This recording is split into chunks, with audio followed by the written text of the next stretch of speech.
This program features live coverage of an African safari and may include animal kills and carcasses. Viewer discretion is advised.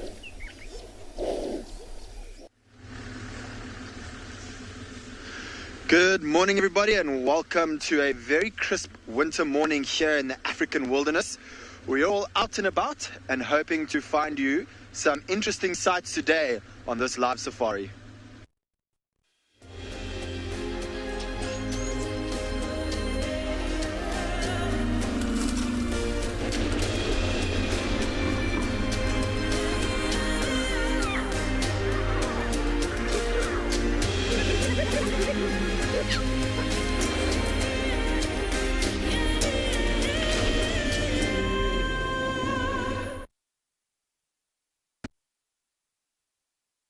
In a private game reserve. My name is Jared and we've got Marcel behind the camera today. We're having a wonderful morning. Just a reminder that the first 45 minutes is all about the kiddies. So kids, do please send out your questions. Email them to kidsquestions@wildearth.tv. I do believe the weekend is potentially bringing along a cold front, so we better enjoy the slot. So their plan for this morning is to look for 2 different sets to cubs. So this area where we're in at the moment, we do expect that that female cheetah and her 2 cubs that we saw with Clive a couple of days ago is around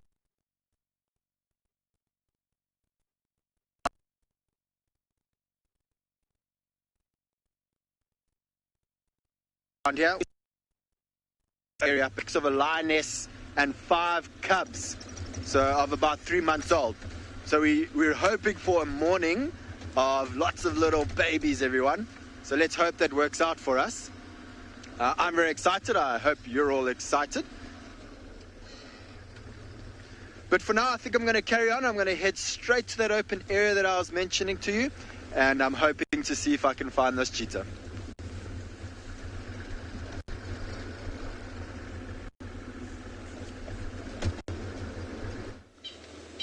Good morning and welcome to Juma Private Game Reserve here in the Greater Limpopo Transfrontier Park. We are doing safari in reverse this morning, because why not? My name is James Henry. David is on camera. Hello. It's pretty chilly today, but not freezing.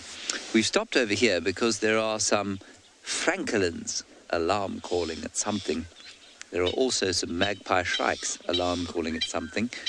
And we don't know what they're shouting at. It might be a leopard, it might be an owl, it might just be general dissatisfaction with this existence. Now remember, for the first 45 minutes of the drive, our questions are dedicated to those younger than 18, and as I like to say, those pretending to be younger than 18. You can send us your questions and comments to kidsquestions@wildearth.tv, kidsquestions@wildearth.tv. Now we are looking into the bushes here, just trying to see if there isn't something spotted, perhaps. I can see the francolin, David. It's on the edge there. You're on him.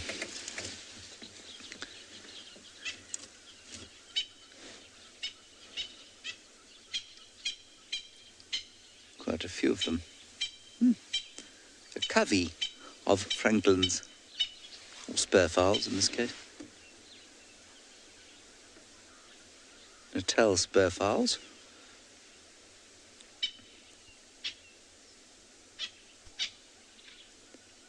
It's a very good idea just to have a sit and a listen and a look.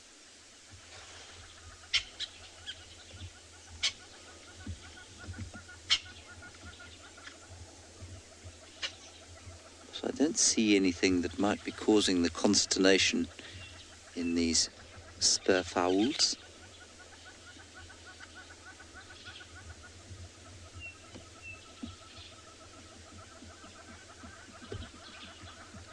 Lovely sound of the hornbills there. Yes, Megan, they do. They're very well camouflaged.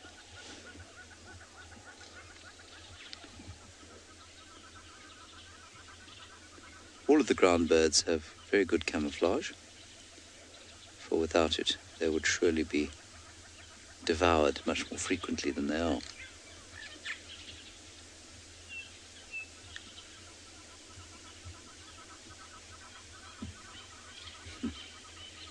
No, maybe it was a snake. Maybe it was a bird of prey flying overhead. I don't know. I think let us continue. Our plan is to go towards the east of the reserve today. We're doing that because there were tracks of a leopardess called Thandi in that area yesterday. No luck with her, but we'll see if we can find her this morning. No doubt the wilderness will give us something if it doesn't give us a leopard. It's given us a pretty miserable weather so far. Clouds, which means it's not so cold, but I don't think it's going to warm up much today as this cold front moves over the lowveld of South Africa.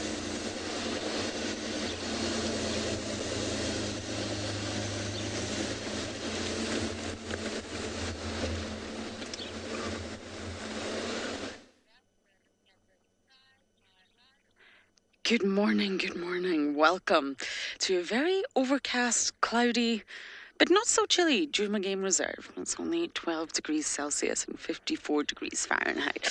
So it has been colder throughout the winter. My name is Lauren and I do have BK on camera this morning. And we are out looking at the ground because we heard lions calling last night, hoping that they would come this way. And when I was in my bedroom, I also heard a leopard sawing. So someone was on territorial patrol last night. But the only thing is, oh, BK, look at that. Can you get it from this angle? Shall I reverse for you? The sun is starting to come up. My favorite time in the morning. So yes, I don't see any tracks for anybody so far. No lion tracks, no leopard tracks. So what that means is no one walked this road. So I have to keep driving around and try to pick up signs of anybody moving. But my main aim of the drive today is find my favourite hyenas. Let's just take a moment to admire the sunrise.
Many of you are saying this is absolutely gorgeous. And you're right. There's a lot of purple in the sky today. Purple, lilac, mauve, lavender. I can't think of any more descriptive purple words, but you can see it.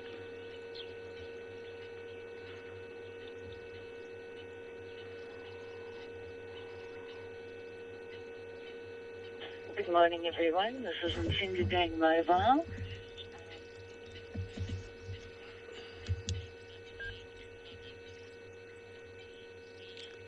Brody, you're 7 years old and you're asking, what is my favourite thing about being in South Africa? Oh, now that is a tough question, Brody. There are so many things. But I think the fact that I'm allowed to be out here in nature is my favourite thing. I'm not very good at being in the cities. I'm not a city girl. Everybody's different though. And I like being in big open spaces. I love falling asleep and listening to the animals. Leopards sawing, lions roaring, hyenas whooping. I don't really like the buzz of mosquitoes, but everything else I do enjoy. And just the fact that I get to sit out here with the animals and share it all with you is pretty special.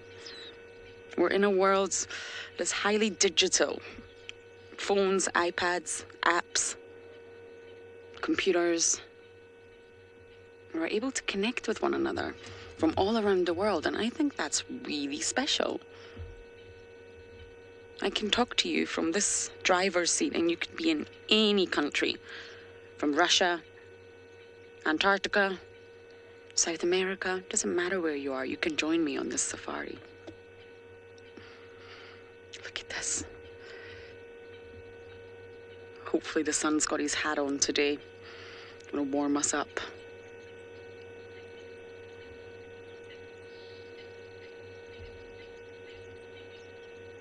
When I was young, Brodie, we didn't have phones, mobile phones, or the internet, actually.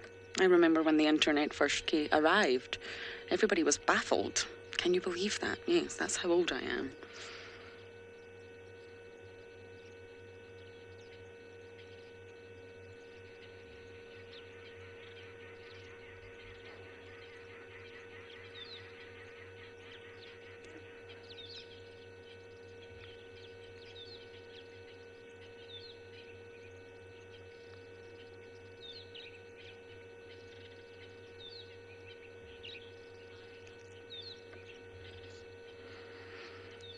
I know not everybody gets to see the sunrise or the sunset, so this is why we show it to you.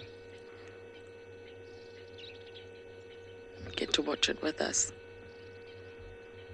And I say this a lot, but there's really nothing that compares to an African sunrise.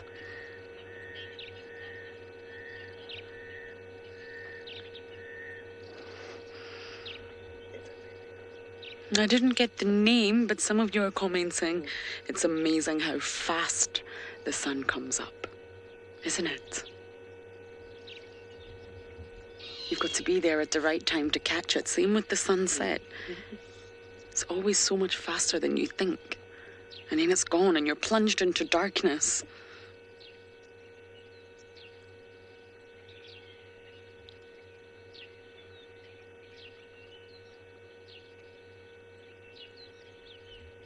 Before the concept of time was made, it's man-made. Time is completely man-made. It's different in different countries. In Ethiopia, the calendar is 7 years behind ours. So that means when I visit Ethiopia, I'm actually 7 years younger. Isn't that great? Get to be 7 years younger. I love it. But time is different throughout the world. Not everybody follows the same sort of Western time that we do. And there's some cultures that just go by the sunrise and the sunset. And that's how they gauge their days. Not all clocks have 60-second minutes. Mankind created time.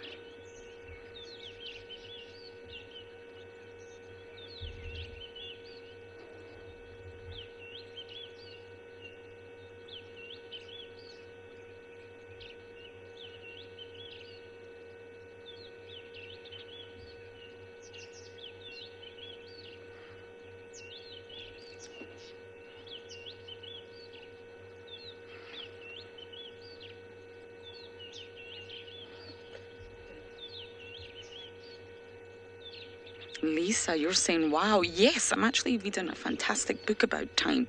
It's a completely man-made thing. We created time. Somebody, somewhere, decided that we're going to have 60 seconds in a minute.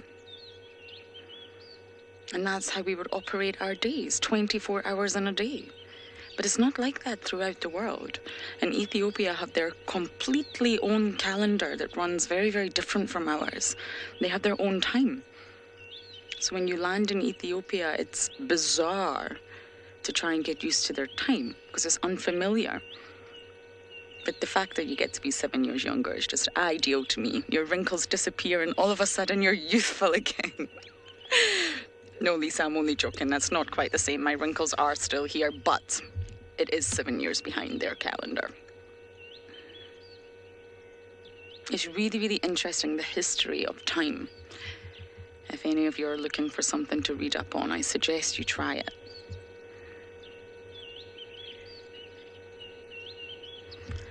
Now the sun is disappearing behind a blanket of clouds. Hopefully it will burn through. I'm not sure I want a cloudy day today. Okay, BK and I are going to bumble west and see if we can pick up on any tracks for now.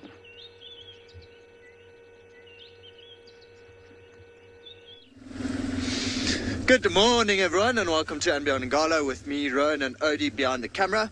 So we have decided to come into the south. Yesterday morning, late in the morning, Yapi and Nikki found the Birmingham Pride here, and then yesterday afternoon when Barney came back, they moved off. So what we have decided to do is come here, check if maybe they went back to that same watering hole, or they moved further northeast. So we are going to go check the watering hole first, and then take the next road that takes us northeast into the reserve, hoping that maybe we catch them on the move, or we just see their tracks and then we know exactly where to go. Quite a dramatic sunrise, absolutely gorgeous though, very, very pretty, nice, quite a mild morning, not too cold, not too chilly, nothing like yesterday morning.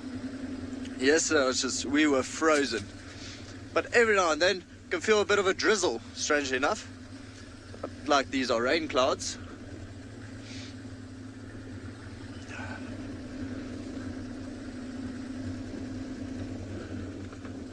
Must say, a layer of clouds like this traps in a nice bit of heat. Whew.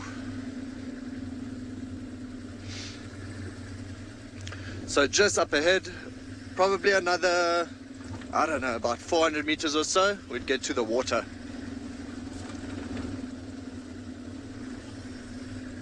Leo from Dubai, who's only 3 years old, has asked, do animals get cold at night? So Leo, you know, they're quite adapted to living out here.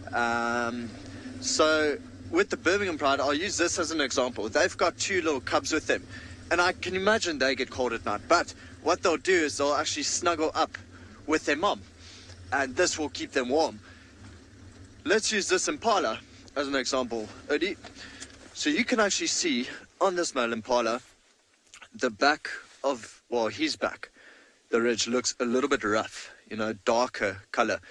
What it's called, it's piloerection, where the hair stands up.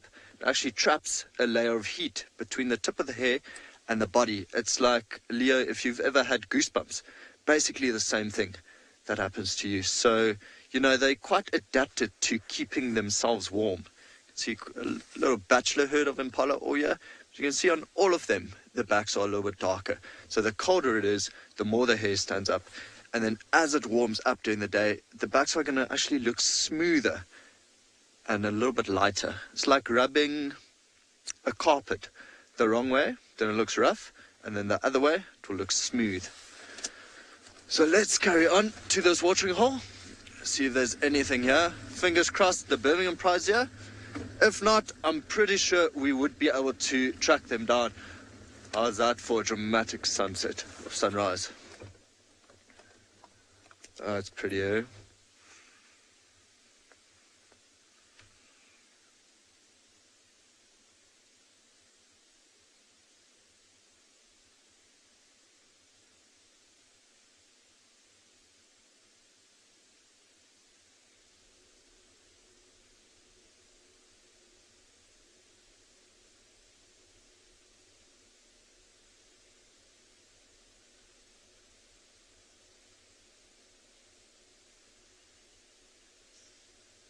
Good morning and welcome to Pridelands, where we are watching an elephant as he feeds. However, I am very distracted this morning because I can hear a whole bunch of elephants trumpeting in the distance, and I want to go and find out why they are so angry.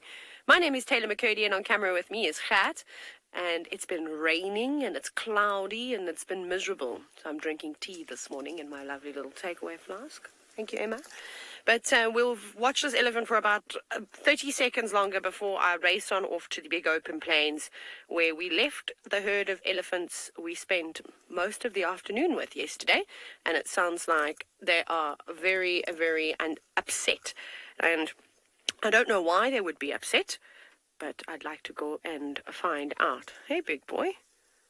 He's on a go slow today. He's really just taking it easy, feeding on all of the sicklebush. Thank you, big boy. You can pull them all down.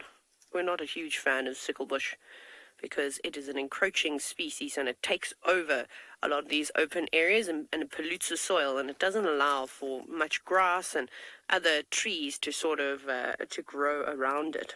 So, elephant, you can pull the whole thing down and then I will come and collect that later and we can use it for brush packing. So we rehabilitate any off-roading tracks that we make into sightings, and sicklebush is the best plant to use. That's because of all the spines that they have on it. It's a bit of a deterrent for animals to walk over and through it, so it gives the ground enough time to recover from the off-roading that we have done. Off-roading is not great, so we try and do it sparingly.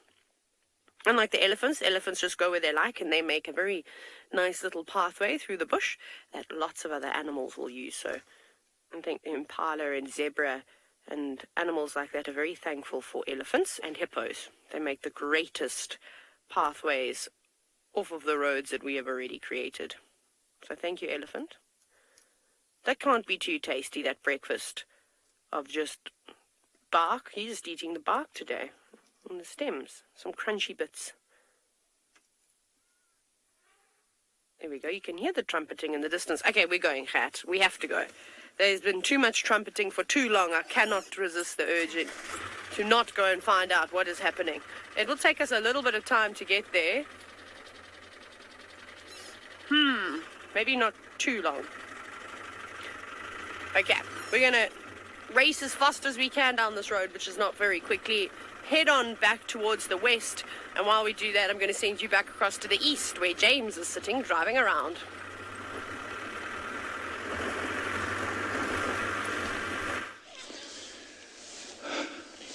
We have got here a Varro's eagle owl, and it has stolen the nest of an African hawk eagle. Now, whether it's just sitting in there because it wishes to have a snooze, or whether it has actually hijacked the nest from the eagle owls, at least from the hawk eagles, I'm not sure. It was sitting with its head hopped out for some time, and there were birds screaming at it. You can still hear the grey go-away birds going quack, quack at it, but we had a whole lot of other birds as well, some starlings, some drongos, a grey-headed bush shrike, and even a few helmet shrikes were shouting at him. But now all seems to have calmed down as he's popped his head below the parapet, as it were.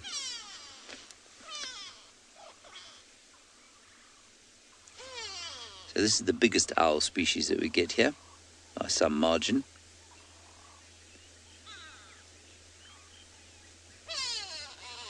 Unfortunately, he no longer wishes to be seen. I'll just say the name again, a Varro's eagle owl. Varro was one of these European naturalists who popped out here sometime during the 18th century, I think, at least 19th century. He used to be called a giant eagle owl, which, in my opinion, was a much better name, but ornithologists around the world seem to make life as miserable as possible by renaming birds names that don't really fit. See the grey go-away bird now coming a bit closer to have a look. Yes, Michelle, it is a huge nest, and it's not a nest that was built in a day, as it were, a little bit like Rome. It took a while to build, and the African hawk eagles use it year after year. So I suspect that this is a temporary refuge for the eagle owl, and I also think that the two African hawk eagles would very easily chase off one Varro's eagle owl. They're roughly the same length, maybe not quite as heavy, but they're designed and a little bit more agile for fighting. Well, There's a fascinating sighting now of a pile of sticks in a tree. Great stuff. Excellent. Well, we'll move on from our pile of sticks in a tree. We're nearly at the eastern boundary. We did find some tracks of a leptis going this way, probably from yesterday, but good signs.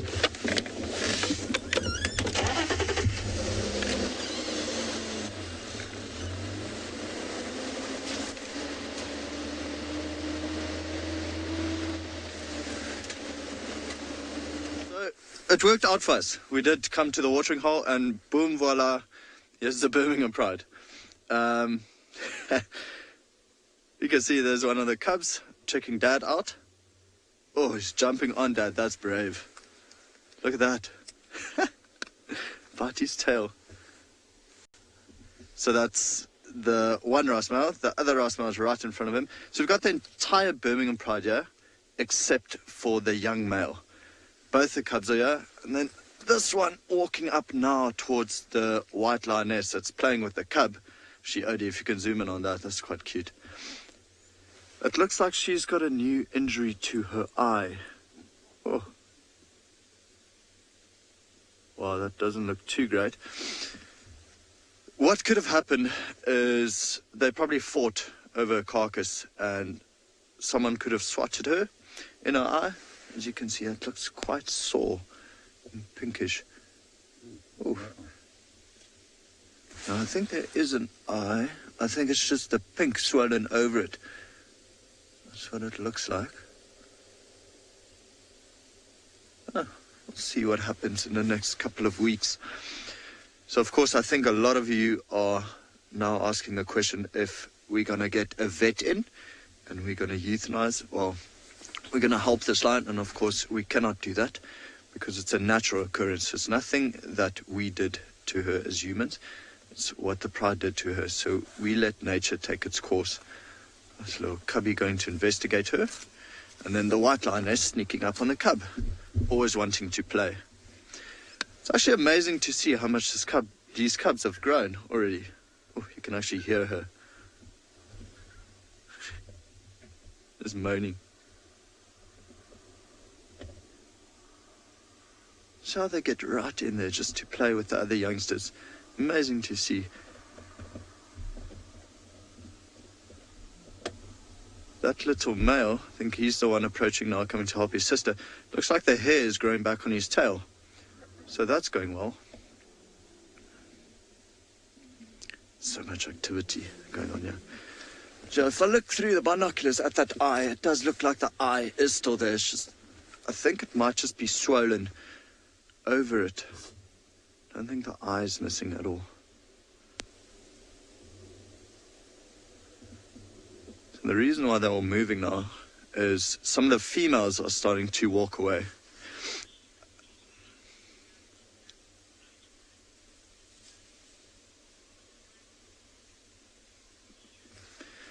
Bia and Navina wants to know, what do the lions eat for breakfast? Bia and Navina, they don't really have three meals a day like humans do. You can now see the entire pride is getting up and following one of the older lionesses. It's quite nice to see. Of course, here comes the mom.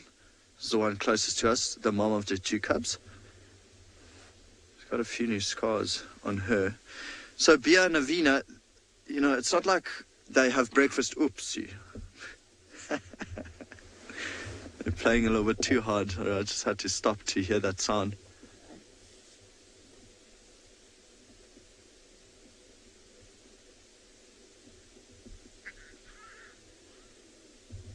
Quite a cute sound as the little cubby's trying to defend itself against the bigger ones, as they are trying to play with it.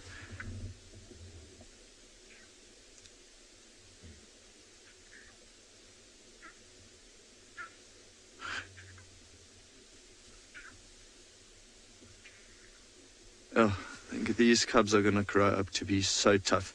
So Bia and Navina, yeah, like I was saying, there's no, breakfast, lunch and dinner every day. So it could be now that they are walking up north, east, into the sun. If they come across maybe a wildebeest or a giraffe or zebra or something, they might try hunt it. but they might be unsuccessful, which means they miss breakfast, and then they'll try again tonight for dinner, per se. So there's no breakfast meal or lunch meal or dinner meal. It's just, food is going to be there. They'll have a meal whenever they are able to catch it. I think what we're going to do is actually drive around a little bit and try head them off. They haven't gone too far. I can still see one of the females just lying down, and then that, of course, is the grumpy Ross male, which I'm pretty sure he'll get up soon and follow the pride. But I think what we should do is drive around to that side and see if they come out on there. One of the lionesses is actually just lying down on a termite mound, so she didn't go too far at all. Yes, but good timing. All right, let's go in here. It's quite a nice open path.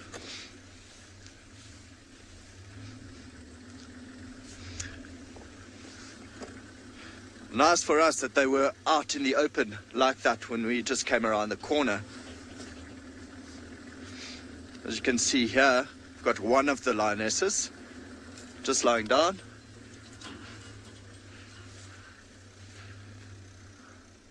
And then the rest should come out here.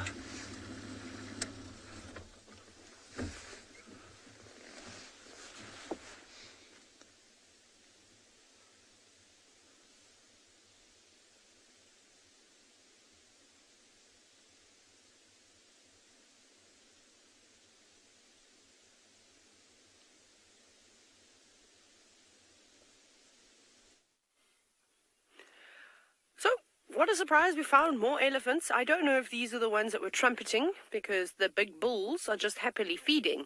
But what we did see just a moment ago was a small group, almost like a satellite party from the breeding herd, but it'd be very hard to see them. They're just rushing through the bushes at the moment. You can just see the sort of grey shapes moving behind all those trees. They're the ones that are very upset, and there was a go-away bird that was alarming. Whew. So I don't really know, but we're going to have a look here because we're coming close up to Marula Lane, and we know how busy that road is here on Pridelands. It's where all the action happens all the time. So there they go. You can see that even their heads were slightly raised. Maybe you saw that, but that's okay. Like I said, we're still with the big bachelor group of elephants that we saw yesterday. You can see a whole bunch of youngsters just feeding in there. And then if we go over to the left... Sorry, Gat, I'm making him do lots of twisting this morning, so early. We've got our favourite elephant bull on the left, Mr. Kumo, coming out. So they all did the same big loop yesterday. They walked up to the open plains, fed along the drainage line, and are now going back towards Leopard Dam, where I'm sure that they will have a drink a little bit later in the morning.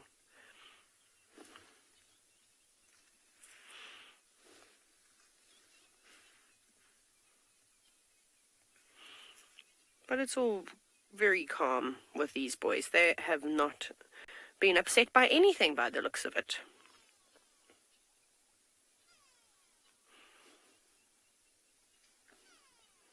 You can still hear the go-away bird alarming to the right of us.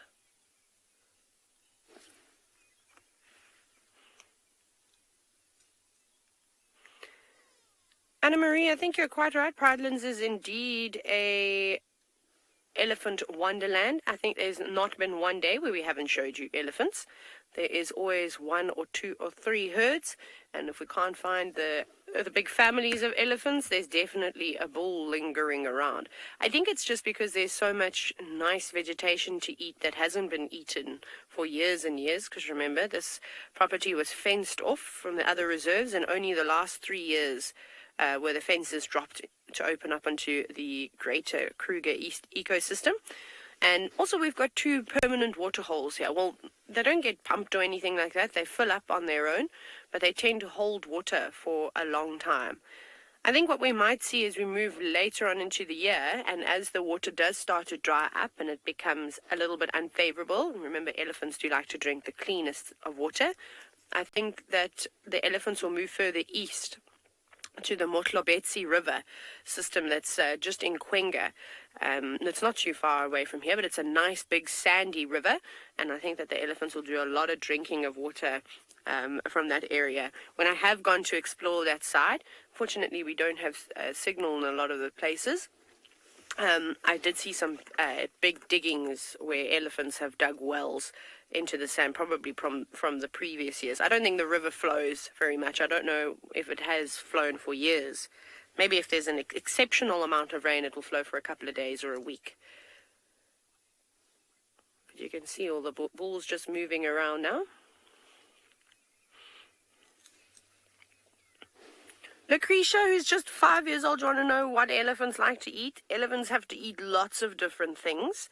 So at this time of the year, Lucretia, they're mainly going to be eating lots of bark off of the trees. They like to eat roots, and they'll dig for bulbs.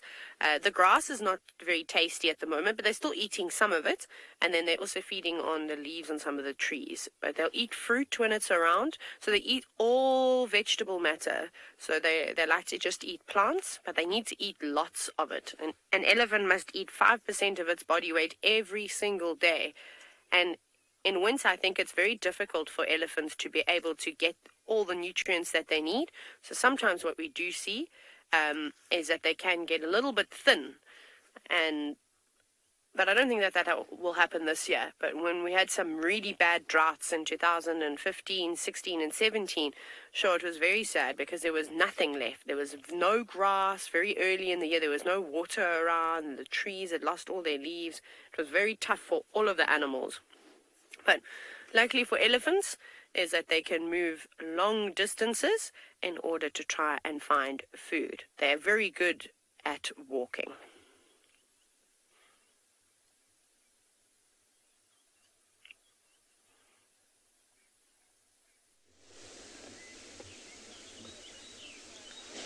We have got here a kudu.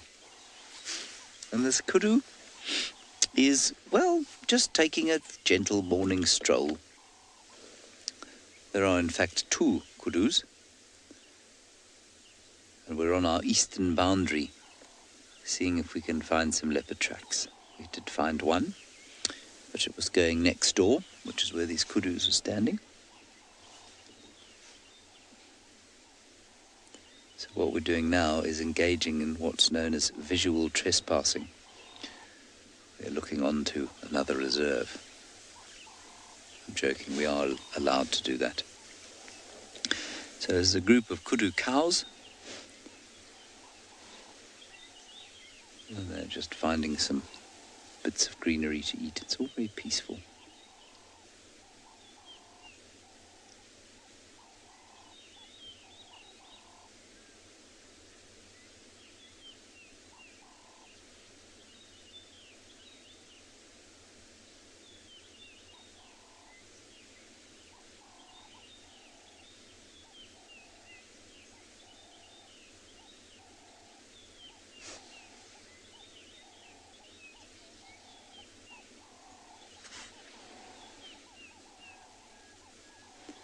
What she's looking at, just want to make sure she isn't perhaps looking at our quarry,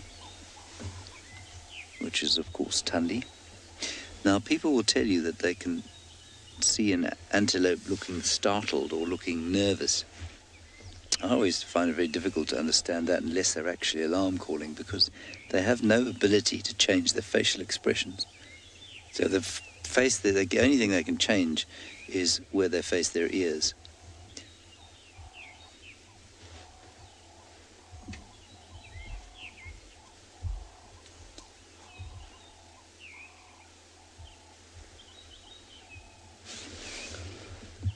And slowly the sun is coming out, which is lovely. There's a lion calling.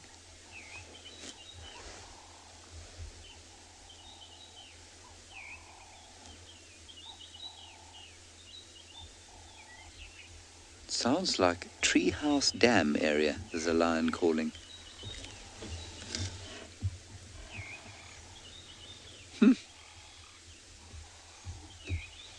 It's quite far away, but might be on Djuma. That should be quite exciting.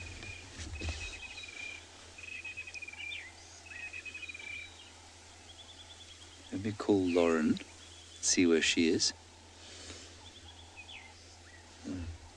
There's just many people talking. Okay, let's move on from here. Station sounds like lion audio from somewhere around Treehouse Dam is my guess. Lauren, come in. Let's just find out from Lauren if she's not close by.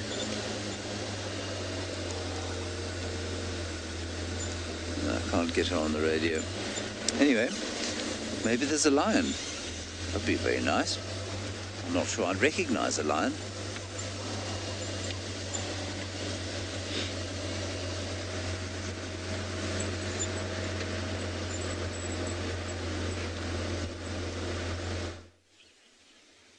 So we found the game path that these lions are walking on, and now these are two of the older lionesses just grooming one another, but one by one, the entire pride is going to come straight towards where they are.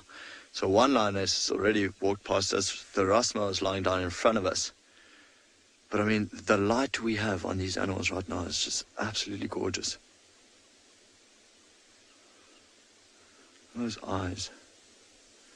And every now and then you can hear the moaning of the cubs as the older ones are playing around with them.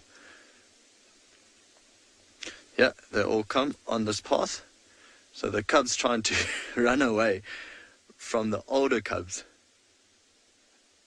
And then this is the mom of the two cubs walking in front, walking towards this older lioness now.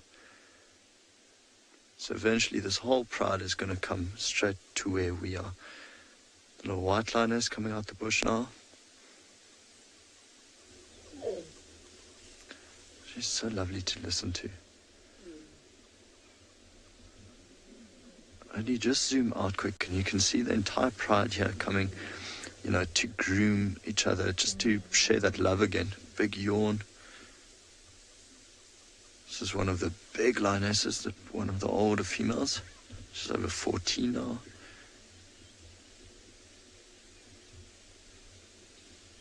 And nice to hear just the moaning, the sounds given off. Now the older cubs are starting to play with one another. It's just too much going on.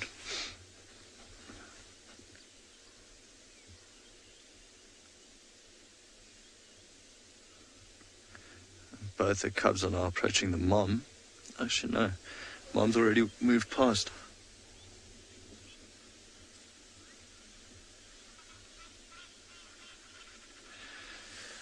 I think Alice, age 8, wants to know how wild are these lions. Alice, they are as wild as they come. There's no... They're habituated to vehicles. But no, these cubs were born in the wild from the mother. She's hidden them. There are leopards around. There are hyenas around. There are elephants around. I mean, these are as wild as they come. You could not get wilder lions. I think people have, well, misconceive that these might be quite tame because we can park the vehicle so close to it. So they are quite used to vehicles or habituated to vehicles. But I can tell you now, Alice, if I had to jump off here and be on foot or walk around, it'd be a completely different scenario. So they're not used to human beings. They're used to seeing us on the vehicles. But we can by no means go pick one up or, you know, stroke its belly. So completely wild. I'm going to keep quiet for a little while because it's so nice just to hear all the lion noises going on around us as the grooming continues.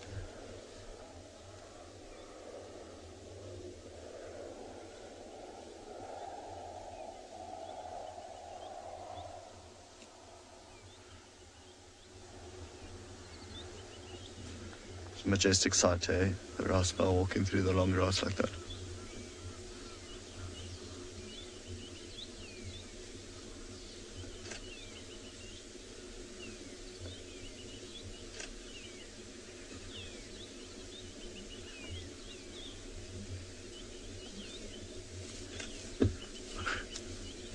He's very wild. You can see how he looks at the vehicle and then edges away. So all the sounds you can hear is from activity happening right behind us. All the growling, moaning. Oh, this one's stringing his stick along, of course. Something this pride often does is just one fetches a stick and takes it along, and the others will get jealous and try to steal her stick a little bit later. Here comes the mom. She's looking good. Okay, it seems like we have come to the end of our kiddies session. So now, everyone else, please send through your comments and questions to #WildEarth or at FC if you're watching on YouTube. What we're going to do, again, is try and loop around. So majority of the prize has actually gone past us, just behind us. So we're going to try and loop around and get to the front of them again. They're following one game path, which is quite nice. So if we find this game path on the other side, we'll be able to find them again. So yeah, for now, let's try loop around.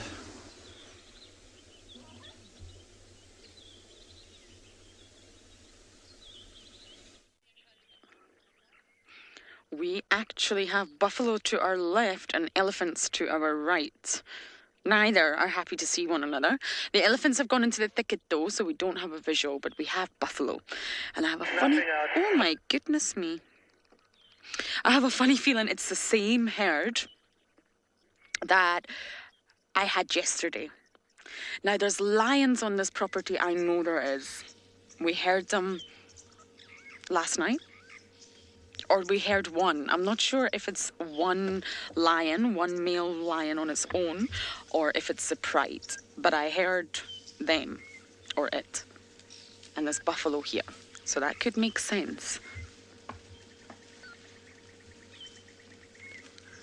I think we're going to stay with these buffalo a little while and race around to where I think the lions could be.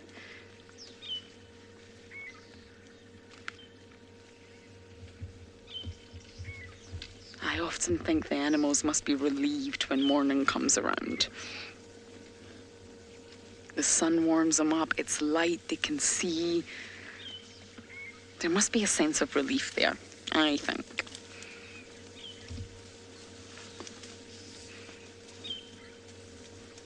But in a buffalo herd, what's really, really interesting, it's not just buffaloes wandering, deciding where to go at last minute.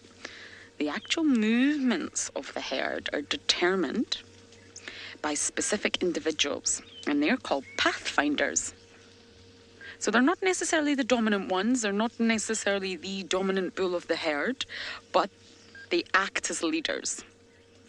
Because there needs to be some sort of coordination, or else the buffalo will end up getting lost, they'll scatter, they'll lose one another. So there needs to be some sense of coordination in the herd, and it's the pathfinder's job to do that. If the herd splits, believe it or not, it's the pathfinder's job to lead its members to one another again, and therefore reunite. Good morning. How's your breakfast?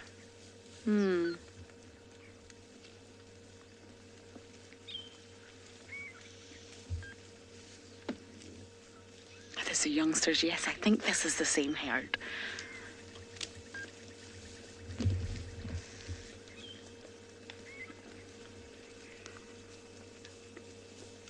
Of course, breakfast is not too exciting. It will be grass. And some more grass with a side of grass. Because they're bulk grazers. That's the way they feed. They feed in bulk, a bit like elephants. And they'll just keep eating large quantities of grass as they move.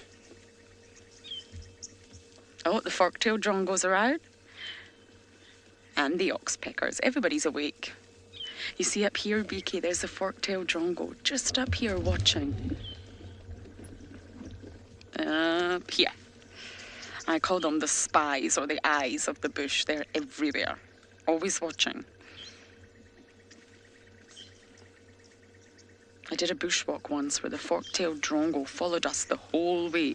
And that's what they do. They're a blackbird, look at that fork tail, and they follow herbivores. It's so interesting. They know that they don't need to bother hunting or waste any time and energy. If they just follow the large herbivores, that will lead them to food. Easy snacks.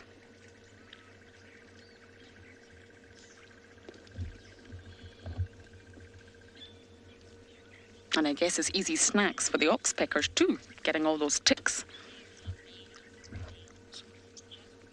Jock, you're asking about the herd. This is a breeding herd. They're very gregarious and social in nature anyway, and it's more common to come across mixed herds, which is exactly what we're looking at. You can call it a breeding herd or mixed herds, and it can go up to hundreds and hundreds of individuals, and they can increase or decrease depending on the season. It's a sort of dynamic, fluid group. It doesn't always stay the same, and it's made up of youngsters, mothers, females, males, or the sort of other alternative will be to find Daga boys. And Daga boys are normally older males, and they're known to be extremely grumpy. You don't want to come across some Daga boys. That's a Zulu word, actually, and it means mud. So it's the mud boys. And sometimes they just get too old and they'd rather leave the herd, probably not sort of reproductive anymore, and they spend a life either on their own or with other Daga boys. They've passed their reproductive peak, and that's normally about 10 years old. So once you get to, you see, is that it? I think that was a flaming grimace for the morning. I love it when you see the buffalo's teeth. They have a really wide row of incisors, actually, and you can see that when they do the flaming grimace. They use these incisors to crop the grass. But yes, you will either come across a mixed breeding herd or a group of Daga boys, which you could also call bachelor herd. And because the Daga boys are on their own, they lack the safety of a herd. They lack safety in numbers, and therefore they're sort of easy pickings for the lions. They're older, very often wounded, injured, and the lions will seek out the Daga boys.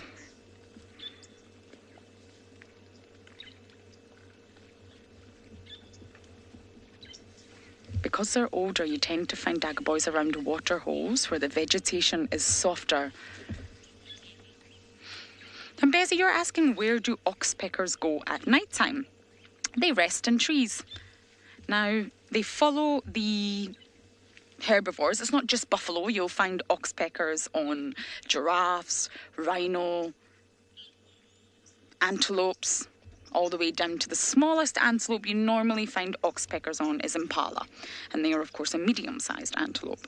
And they follow them all day long. It's mainly the red-bills that we get here. And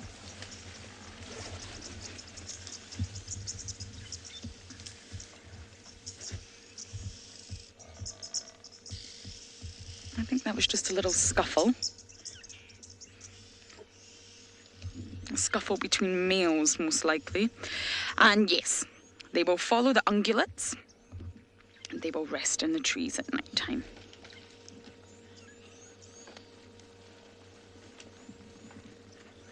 Okay, I think we're going to go and catch these elephants before we lose them. So we're going to bumble on forward, BK and I, and try and find those giant grey mammals.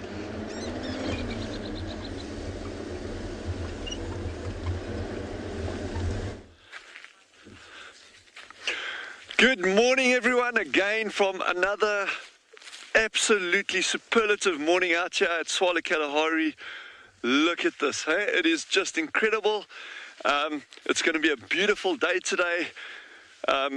Great having you with us always. It's always such a pleasure. Jean-Ray on camera and myself, Dylan. I know I keep saying this, but we do it. So, yeah, we're just going to be spending time again, like we've chatted about the past couple of days. I'm just really keen on getting these baby meerkats when they do come out, and I really would be so bleak if we actually missed that opportunity. So please just bear with us. In the mornings, we're going to be spending our drives over the next couple of days, or at least week and a half, at these meerkats, and then the afternoon drives we'll kind of like scavenge around and see what we can find. But yeah, feel free to chip in, ask questions if there's things you want to know about, whether it's about meerkats or the general ecology of the area or plants, animals. Yeah, just please just engage with us. And it's just going to be an amazing day out there. So we've taken bets now. So these central burrows over here are where we think they're going to be coming out. I've got my money on one of the far burrows on the back left.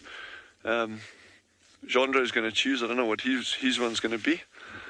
And then our meerkat habituator is loitering around here somewhere. Veronique, I'm sure she's got the drop on both of us in terms of which one they're going to exit at. And still no sign of honey badgers here, which, like, for me, I'm like kind of in like two minds. I absolutely adore those animals.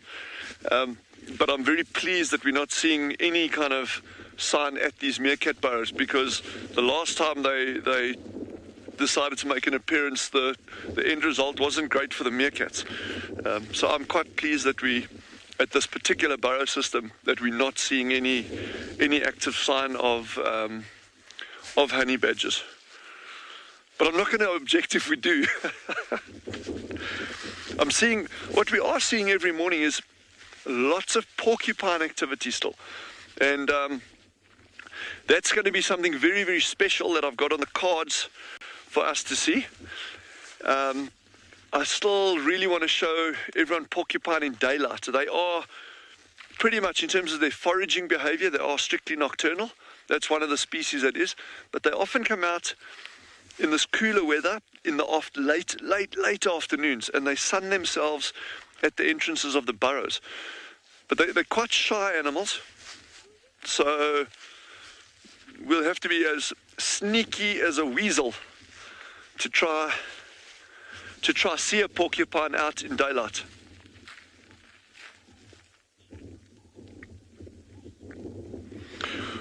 Oh, that is the best question I can get for the day, unless someone wants to try beat that. Christy, who is age 15, has asked, have I got a picture of a snake weasel that I can show you? Okay, so I've never personally seen one, and they've got a very, very wide distribution, and that's the crazy thing. Incredibly difficult to see, incredibly shy. Even within South Africa, the few museum specimens that there are have been roadkills. You know, people that have knocked them over on big major roads in South Africa. Incredibly difficult species to see. But what I do have here, and I will show you a black and white picture of a snake weasel. Let me see if I can get my book here. I've got it right here with me, but I just want to grab it. If you can bear with me for 1 second, I will see if I can actually hold it out for you. Thank you so much. It's also, just so you know, it's also called a white-naped weasel, or a striped weasel.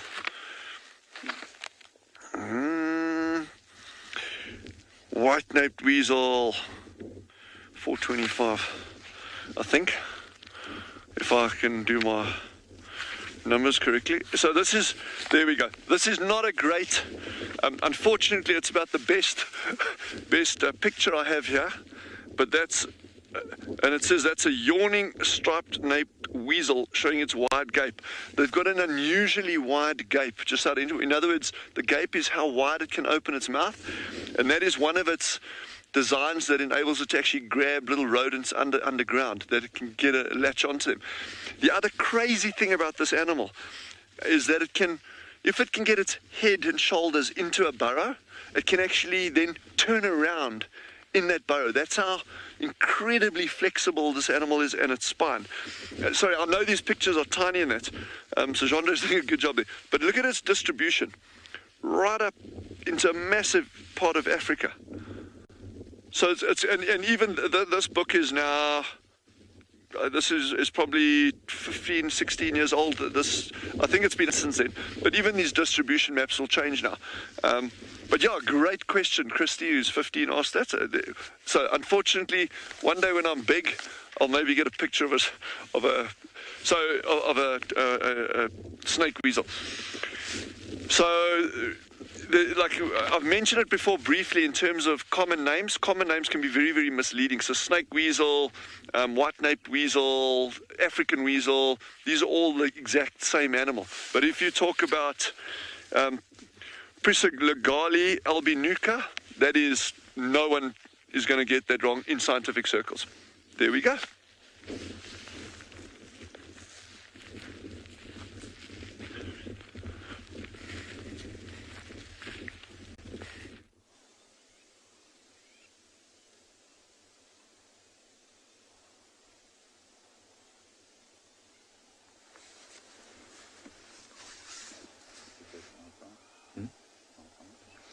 So we just had this incredible scene of this pride coming through, sunrise, sunlight from right behind us, and they're just walking straight towards us. But I think they've pretty much found their spot now. So you can see still one lioness coming from the back, and all of them came from there. It was just perfect. But if you look at them now, a whole lot of them have gone into the shade of one of the quarries, and I think this might be where they decide to spend the day. Which isn't bad. It's quite nice and open. They'll be able to see everywhere, all around them. Oh, it's the mom with the two cubs coming. You just see the bouncy little head behind her. And then here comes the other one. I don't think the cubs are quite ready to sleep yet. It'll be quite interesting to see who they decide to annoy. Oh, she's coming onto the mound. Isn't that just gorgeous? And then the two cubs, I'm sure, will follow her. Here they come.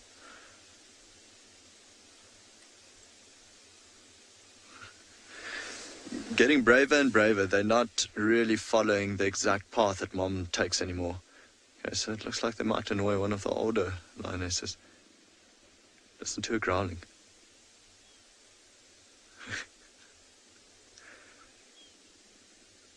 Listen to the cub moaning at the lioness, growling at her.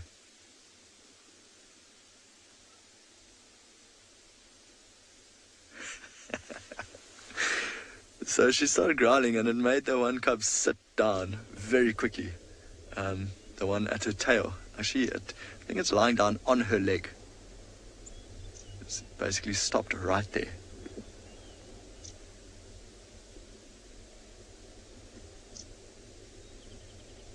Oh, here comes the other Ross now. You just see some of the lions lifted their head and they looked to the right, well, their left, our right, the western side.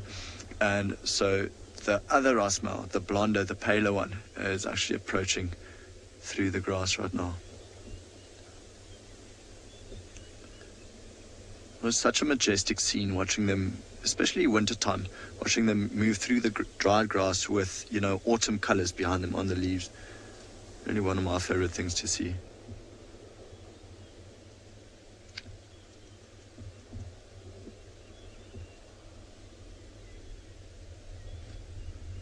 They're looking good, both the Rasmals, who were saying this morning. It's both having a good hair day.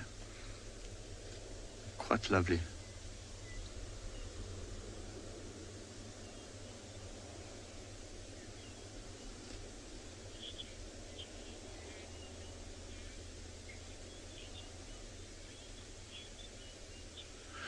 Julius and Constantin asking if I'm not scared of the lions. So Julius and Constantin know, it's there's a healthy respect of them for sure, but I wouldn't say I'm scared of them. It's been my job for 6 years to come find them and show people lions, and the last thing you want to do is instill fear of lions to people.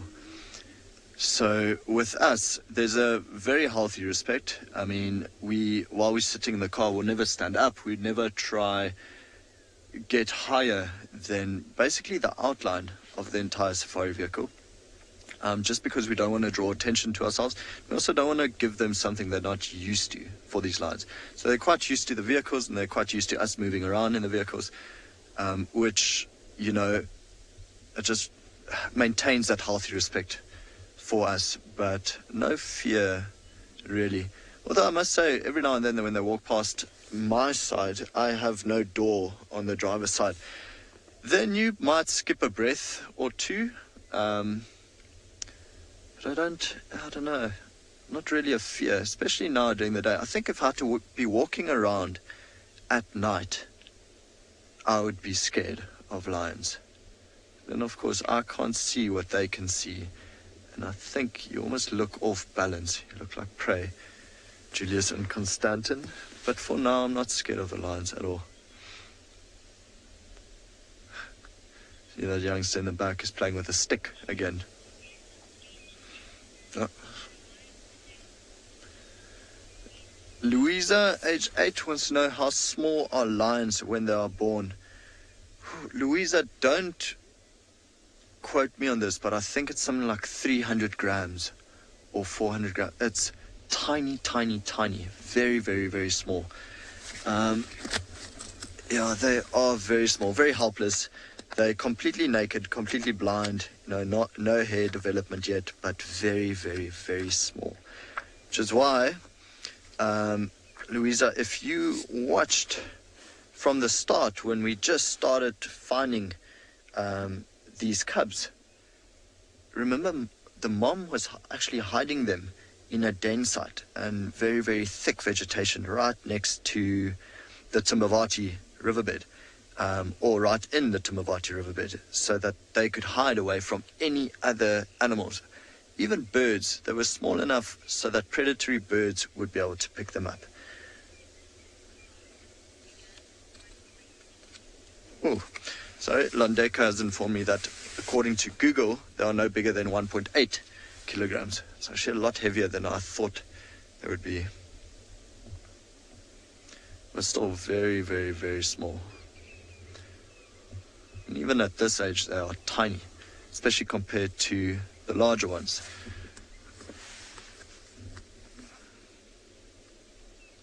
But I think these two are going to grow up to be very strong.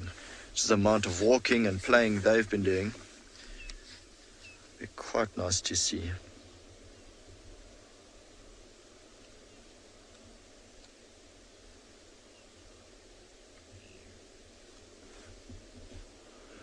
Yeah. You can see some of the pride's still in the sun. For now, it's still warming up.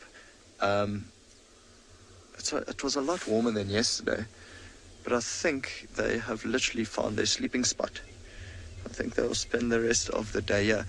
Well, unless where we are is quite open and clear, so you might find that wildebeest or zebra or something would pass through here to get to the watering hole where we just found them. And, that could happen. That could make them move, could make them shift. They might go and try hunt it. Or you'll find elephants come through here and they'll chase the lions away. But for now, all of them look quite calm and happy, just staying in the sun like this. One's just lifted his head for no apparent reason, looking around. I think he might just drop it again soon. I must say, all their eyes in this golden light is just stunning. It's really phenomenal.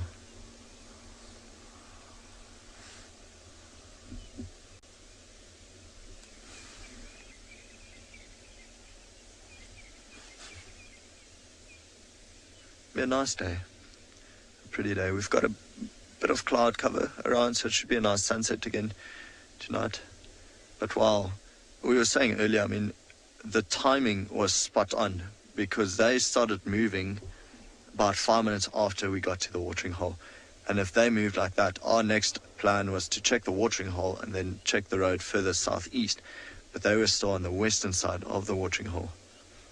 So timing just worked out this morning. Right time, right place.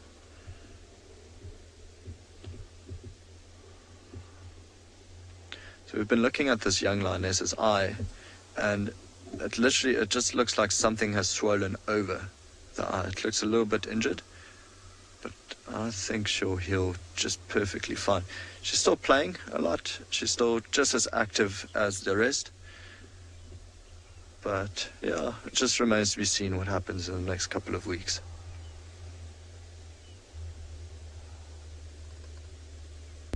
Wild Earth relies on support from viewers like you to carry on broadcasting our daily live shows. A small donation goes a long way in helping us on our mission to connect the world with nature. Please visit our support page to see how you can help and become part of the Wild Earth family.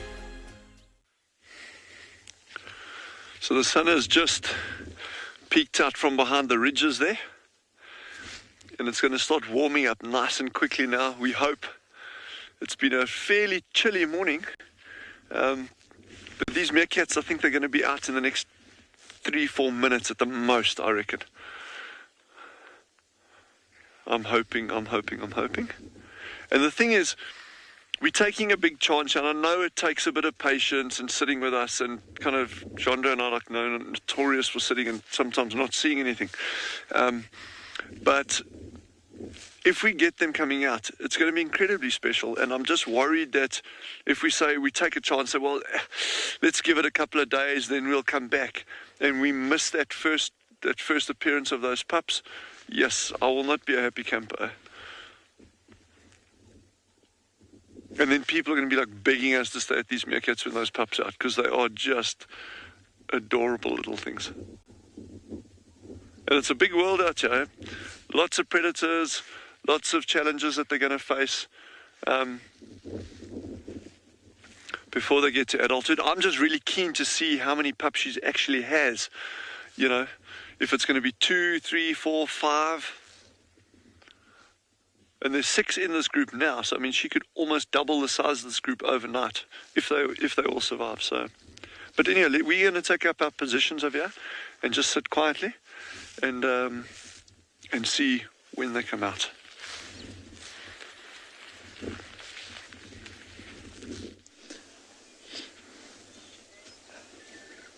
We are watching over a bird known as the Burchell's cuckoo, which many of you will know quite well. And this particular Burchell's cuckoo thinks that it is very well hidden in the grass, but unbeknownst to it, we can see it. Now we've come down to the southern end of Djuma, to Twin Dams, and we were thought maybe the lion, this is where David thought the lion was calling from. David was wrong, weren't you, David? Mm-hmm. But I haven't been proved right either, so we don't know where it is. Lauren's gone off that way, so we'll go back round towards the east. We did find tracks of Tundi coming back onto Djuma, which was very nice. They were without her cub, so she was on her own when she came back onto Djuma sometime, I'd say, around midnight yesterday evening, give or take 4 hours either side. I don't know if she's hunting. I suspect she is hunting, which is going to make finding her really kind of a potluck kind of a thing. But we'll keep trying. We're going to head off back towards the east and see what we can find that away.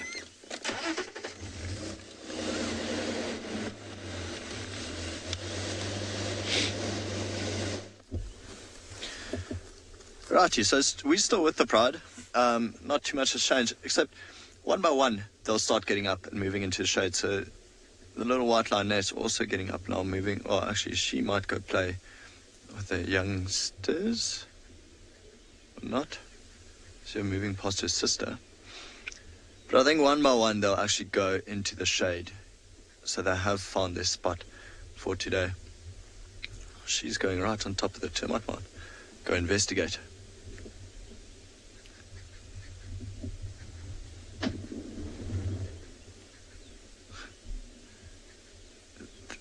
They look very bright in the sun. But even look there now, when she lies down, you can just see the tip of her ears. She had to put her head down, completely blends in with the grass.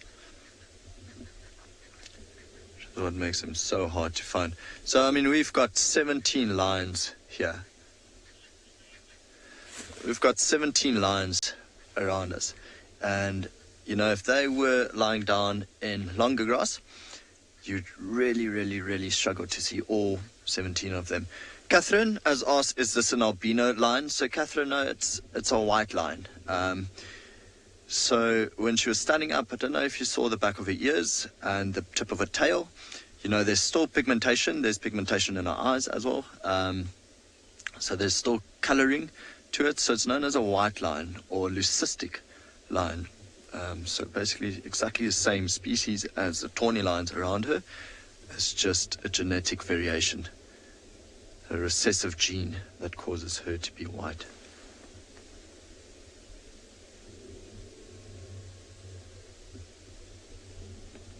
So one of the youngsters are now moving off into maybe a bigger piece of shade. Yeah, social distancing right there.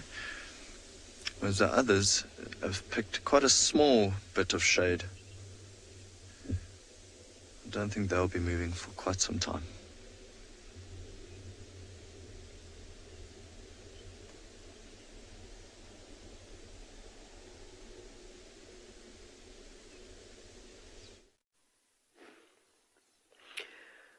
So we've had an interesting morning trying to find leopards, but we've got distracted by some birds with very long tails. There's a family of magpie shrikes just feeding on most likely some ants in the long grass, but there's been some interspecies wars happening, but unfortunately we've missed it, but maybe it will happen again. We had southern white-crowned shrikes coming to chase the magpie shrikes away, and now the southern red-billed hornbill is also trying to join the feeding frenzy that is going on. But there are more than one magpie shrike, so maybe that southern red-billed hornbill doesn't really stand a chance. It's been quite clever in going to feed over in the distance. But the birds with the long tails have been very protective about who comes and feeds with them in the pile of insects that they are feasting on. But it is nice to see.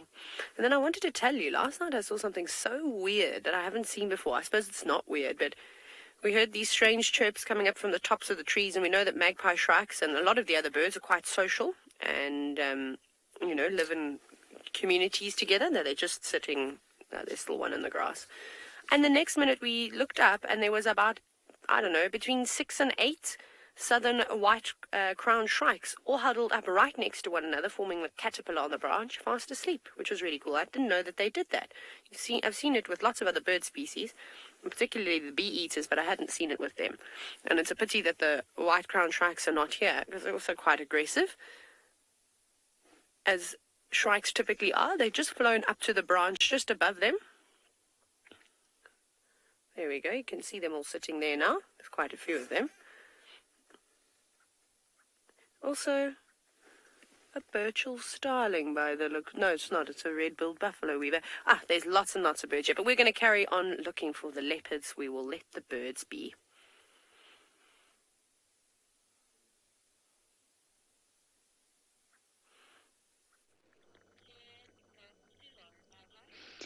We have a very rare sighting, and that is a semi-relaxed duiker eating breakfast. Now, duikers are not rare here, don't get me wrong, but they're not easy to put on camera. I don't think they're the cameraman's favorite, because normally they dart off as soon as they hear a noise. But this one is thoroughly enjoying something. Now, they're browsers. That means they browse the leaves. They're not grazers. But this little one is eating something on the ground, so I imagine it's some delicious twig or fruit or seeds or forbs. You see how cautious they are. They're scared. And an antelope this size, it doesn't make sense to be in big herds like impala. Once you get below the size of an impala, it makes sense for you to be on your own. And blend into the background. Chris the Freak, you're saying this is adorable. Isn't it just? Duikers are really, really lovely when you can get them to stay put for more than 30 seconds. But talking about their diet, for antelopes, they actually consume quite unusual food. There's been lots of different records of duikers actually eating nest and ground birds, as well as reptiles, small reptiles, and mopani worms. Now that's very unusual for an antelope species to eat. Just going to turn my radio down. Excuse me.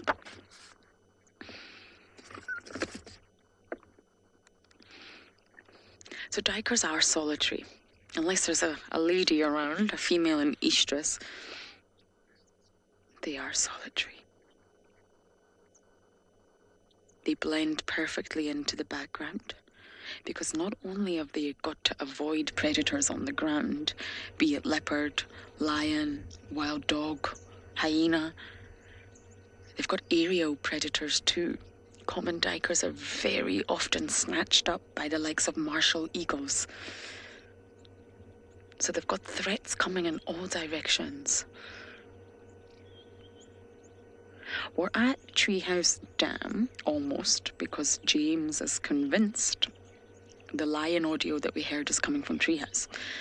Davy is convinced it's coming from Twin Dams, so the two of them are not agreeing, but there's lions here somewhere. That's what's brought us to this area. But the fact that this duiker is so relaxed makes me think we're not on the right track. I don't think a duiker would be this relaxed if there's hungry lions around.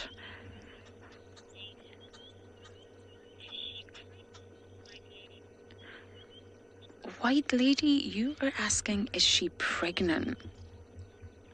I don't think so. I'm really not sure, but it's really, really common for duikers to have a sort of bulbous belly if they've been eating a lot.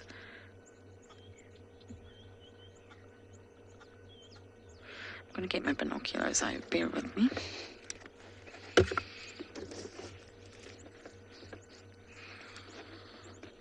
I think this is the longest duiker segment.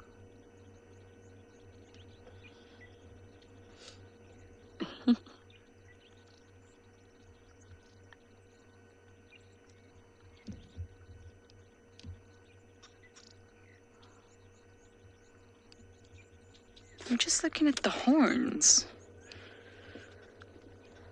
I don't want to go any closer. I know Beaky would like to get better views, but as soon as we turn on the engine, it's going to run. I think there's something wrong with her left horn. Shall we try and see if we can get closer, Beaky? Yes. Okay.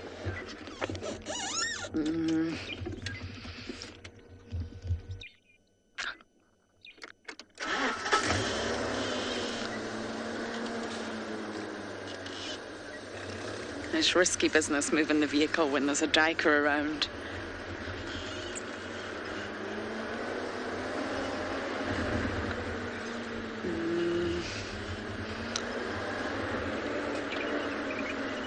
You can do this, Lauren.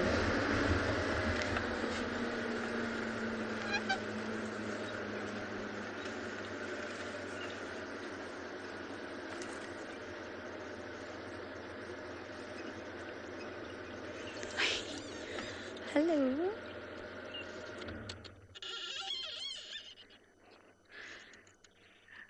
We did it. Can you believe it?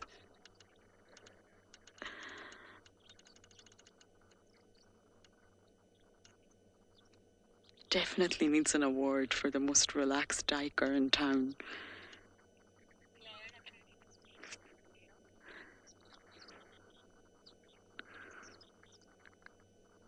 And now that we've got closer and we're not so blinded by the sun, this is a boy duiker. So as for the question, is it pregnant? I hope not. If it is, then we have had some groundbreaking science right in front of us. Not only is there lions that fly and invisible leopards, as BK and I have been discussing, a pregnant male duiker would be a miracle. We're really on to something today, BK. It's definitely a boy. Okay. I think that's us lost our visuals of the duiker for the morning, I'm afraid. So yes, in answer to your question, no. We have a small little monitor here in the car, but sadly when the sun is this bright, we can't see anything out of it. Okay, onwards and upwards for our search for these flying lions.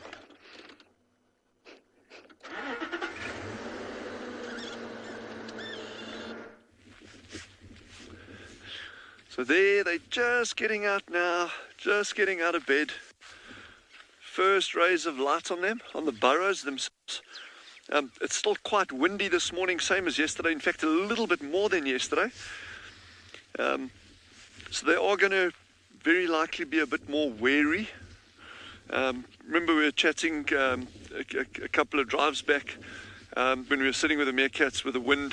That was about a week ago, and how alert they are when there's a lot of wind around, because it really masks the approach of predators, which in consequence means that the colony will be a lot more at risk. So we're just going to bide our time here. I just wanted to come back to a question that was asked yesterday about how old should you, or old, what is the recommended age to start learning to be a guide? And like one of the things I always drive with a whole pile of books. In my vehicle, I've got a yay big pile of books next to my bed. And it's like a whole range of things. So and I've done stuff like that since I was a young kid. So times like this, you're watching meerkats, or you doing a stakeout at a carcass of something. You can sit there with your binoculars, watch, but then also give yourself something to do. Have a book with you, look at birds, try identify plants, read up on stink bugs. There's a lot that one can do, and that can be done at any age. So often these times when you're sitting with one species, or you're sitting very quietly somewhere, is a very, very good opportunity to start learning and observing what's going on around you. One of the things, and it'll be absolutely blind luck if we see it, because it'll be very difficult, and we'll have to be live at the time. But at this time of the morning now, you're getting these small groups, aggregations of doves and starlings coming through, moving down to the waterhole. There's a waterhole about 2 kilometers from us in that direction, and these birds are coming zooting over low level in these small groups, but fast. So for us to try actually get a shot of those would be almost impossible, but it's just interesting to see, and you start building up these patterns of behavior in the wild. And our colleagues down at Ngala, Djuma, Pinda, those areas as well, they'll be able to tell you the exact same thing. You start understanding these patterns, and it's doesn't mean to say that you will find what you're looking for, but it gives you a greater likelihood of finding what you'd be looking for.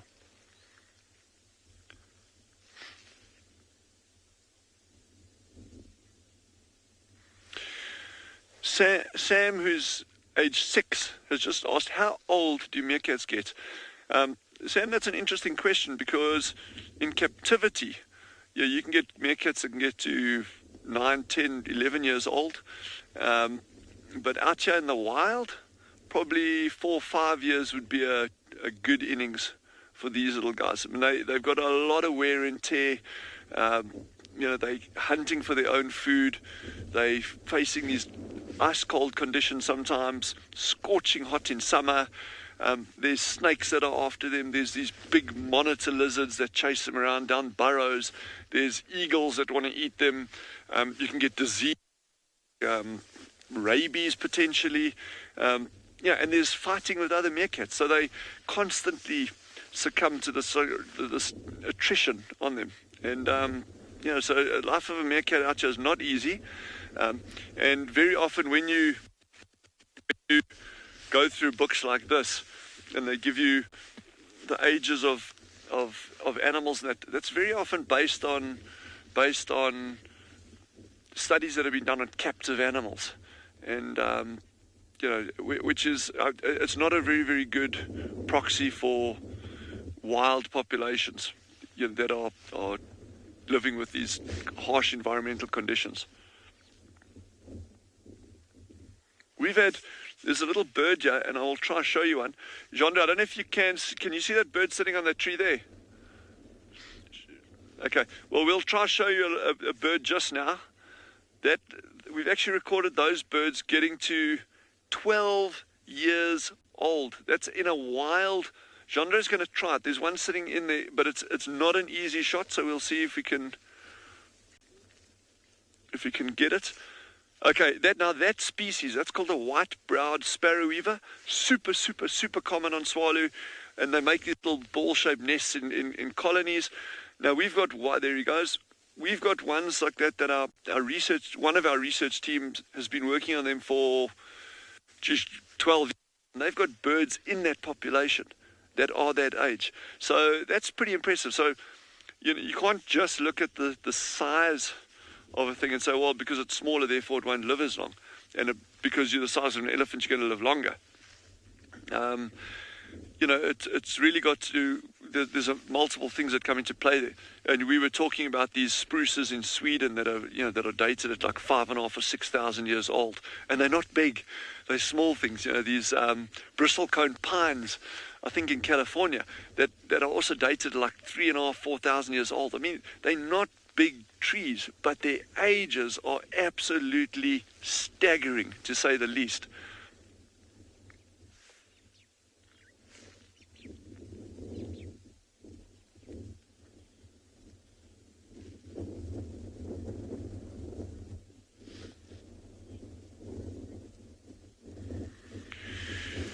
Shinji Bunny has just asked, will other animals use abandoned meerkat burrows or meerkat burrows? The answer is absolutely 100%, no questions. Other animals will use these burrows. We're not going to move now. We can do it later. Some of the burrows on this side, there's been little rodents. I can't see which species of rodent, maybe gerbils or something like that, but there's been rodents in and out here. Colonies like this with these multiple entrances and that are very likely to also host things like Cape ground squirrels, yellow mongoose, weasels. Polecats will sometimes shelter in burrows like this. There's such a huge range. Snakes, now that it's winter, you'll often get snakes that go down these burrows. These burrows are, any hole in the ground in this environment is absolute gold for animals.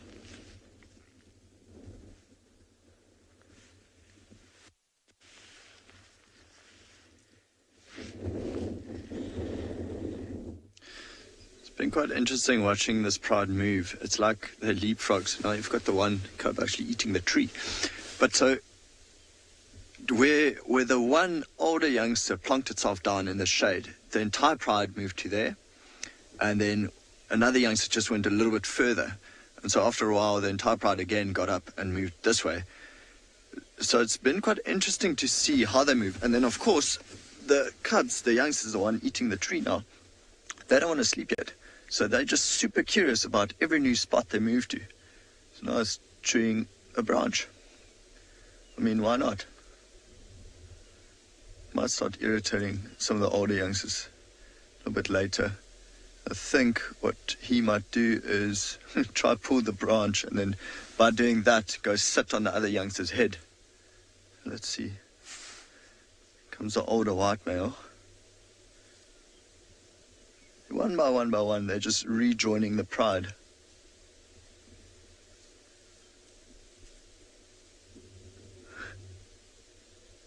Very happy with his stick.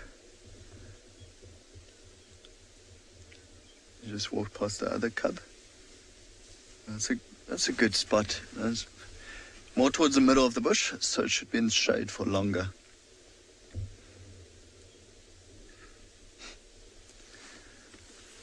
And then down. At least the cub is still awake and still playing with its stick.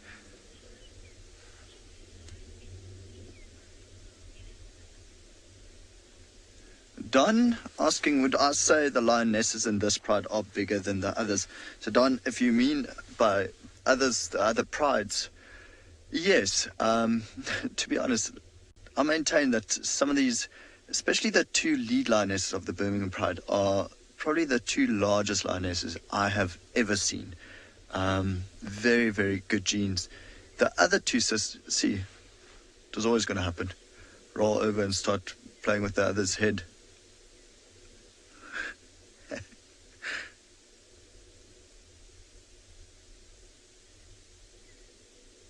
So it's going to start irritating the other youngsters, because now the older cubs, they want to sleep. Then the younger cubs still have too much energy. Might just jump on him. Let's see.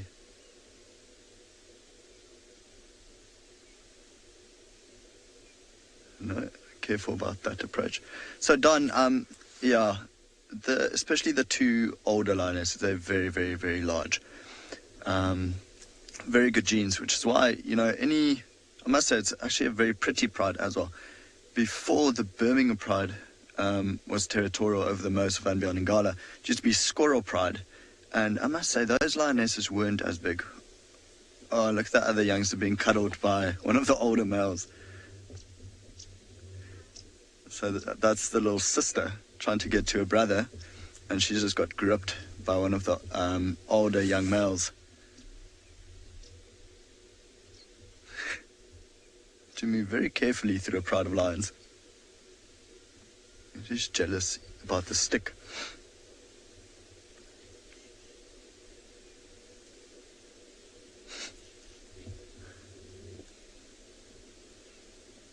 Could literally just sit here and watch them all day. These two youngsters. So the one's chewing a stick and the other one's trying to find a stick for herself. Though maybe now she's ready to go play. That's awesome. Now you can hear them moaning.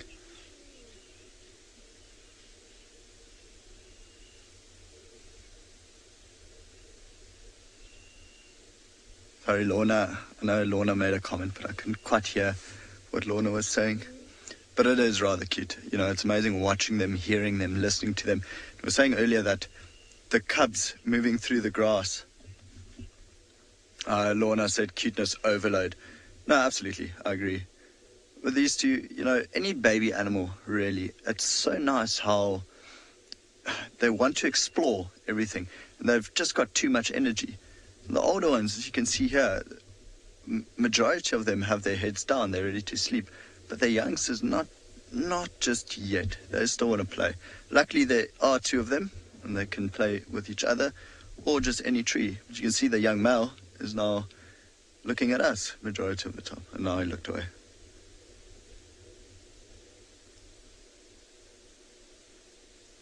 Comes another lion from just behind the youngsters.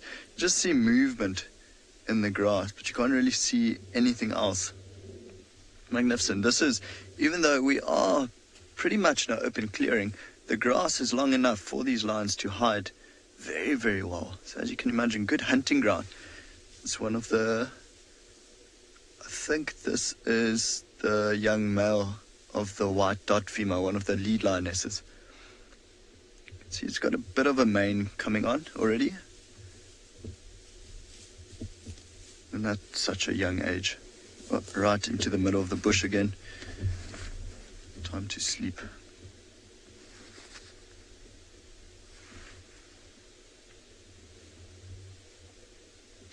Yeah, the male cub just keeps watching us.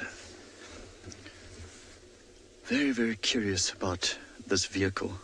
Of course, by now, you know, they would be quite habituated as well, because they've seen how their mother reacts to the vehicle. They've seen how the entire pride reacts to the vehicle. So by now, even at this age, they know that we mean them no harm. So they won't really run away from us anymore, which is what's so lovely about lion prides. It's easy to habituate them, or easier than habituating leopards, I find. But yeah, quite a stunning morning with the Birmingham Pride.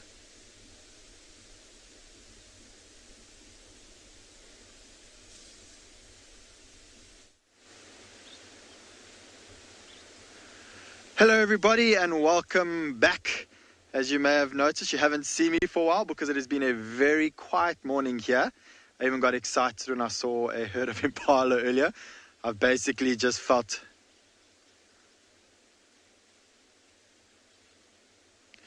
I've pretty much just felt like I am Marcel's taxi today. So I thought, let's stop and have a look at a tree. There's always something to look at, and this is one of my favorite trees. The English name for this tree is a buffalo thorn, and one of the beliefs why they call this a buffalo thorn is that when a lion is trying to attack a buffalo, he'll back into the tree like this, which has lots of thorns, and then he would be able to defend his front from the lions, and his back is protected by the trees.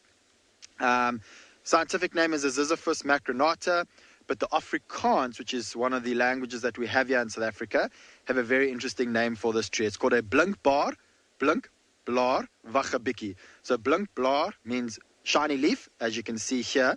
The leaf is quite shiny. And then wachabiki means wait a minute, because when you walk past and the tree hooks up onto you, it will hook into your body and you'll be screaming, ah, wait a minute. But there's quite a few interesting traditional beliefs about this tree. One of them being that they call it the tree of life, and they say that a branch represents the life path. And so you'll notice that the branch has a zigzag formation, and at every junction you've got a hook and a straight thorn. Now, you'll travel along your life path. You'll get to a point where you need to make a decision. When you make that decision, you'll base it on the past, which is the hook thorn points backwards, represents the past, and then the straight thorn represents the future, and then your decision will be made, and then you will change or alter your path through life, and that's with the zigzag. So every decision you make sort of alters your pathway through life. The hook thorn also has quite a few traditional beliefs. If a family member dies in another area, in some of the traditions they believe you can hook the spirit and bring it back to the homeland. And they'll also plant these trees or put these trees on the graves of the dead family members, because they believe that the hook thorn will help hook the spirit and take it through to heaven. Because of the zigzag formation, in some cultures it also is believed that if you want to hide from lightning, this is a very good tree to hide under. And of course we know that you should never hide under a tree from lightning. It is a very fast growing tree, so this is a small one, but they can get to about 7 meters tall, which is pretty big. They do have berries. We're not going to see the berries now, but if you are really, really desperate, you can use the berries to make coffee, which is also very interesting. Because of these thorny formation on this tree, these leaves are very nutritious, and if you eat it, it actually has quite a pleasant taste to it. And that's why this tree has these thorns, to protect this tree from any animals like or any browsers. All right, but we're going to carry on, see what else we can find, and let's let this tree be.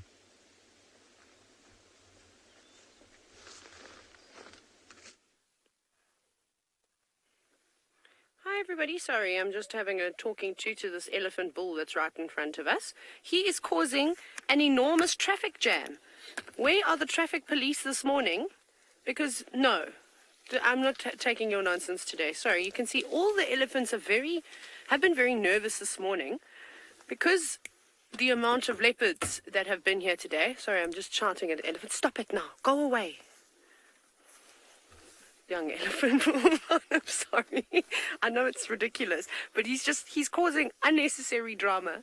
Look at the herd now. So you can see how they're all standing quite close together. They're not panicked with us. They're very relaxed. The little babies, all the calves in the middle, but they're smelling. And we've had 2 different sets of leopard tracks come through here. So you might remember at the beginning of the show, I said that I could hear elephants trumpeting, which we know is a distress sound. They're not normally happy when they trumpet out loud like that. And then we had female leopard tracks, as well as a big male leopard that had walked through the area too. So they came charging actually out of the drainage line literally a few minutes before we arrived on the scene.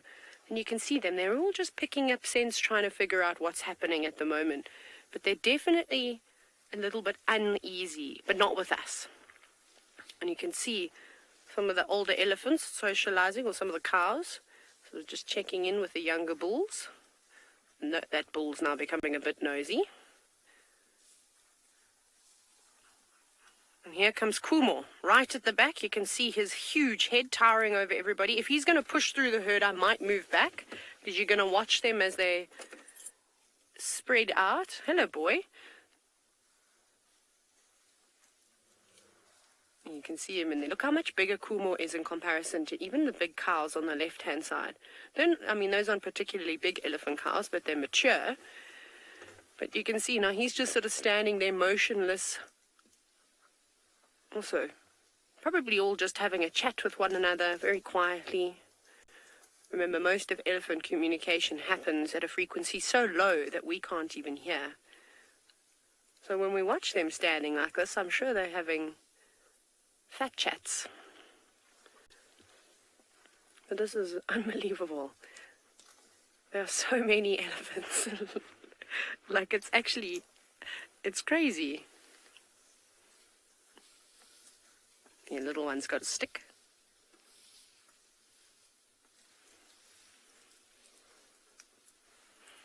Is that your entertainment for the morning? Don't let that bull take that stick from you. You show him who's boss, little elephant. You dropped your toy. If these elephants do come closer, do you know what I'm going to do, Kat? I'm actually just going to move back, if that's all right. Big girl. So this is the same herd we saw yesterday. We know that they're very relaxed. Just because there's a rather large, big elephant bull in the mix there, I want to make sure that I move up a bit and just give them some space. So I'll just go up back here. It's not, I know it's not nice for you, Kat, because we're shooting into the sun. Go on, car, into the gear. I'll just stop like this for a moment. Sorry. And then we might just have to move again as if they come down towards us. But they could all fan off and go their separate ways. Unless, as Kumo is doing, pushes the herd towards us, then again we'll just move. Oh, there's a little baby. Watch out. I might have to move again. Okay, I'm going to move again, just because Kumo's picked up the pace a bit. Well, they're all coming towards us.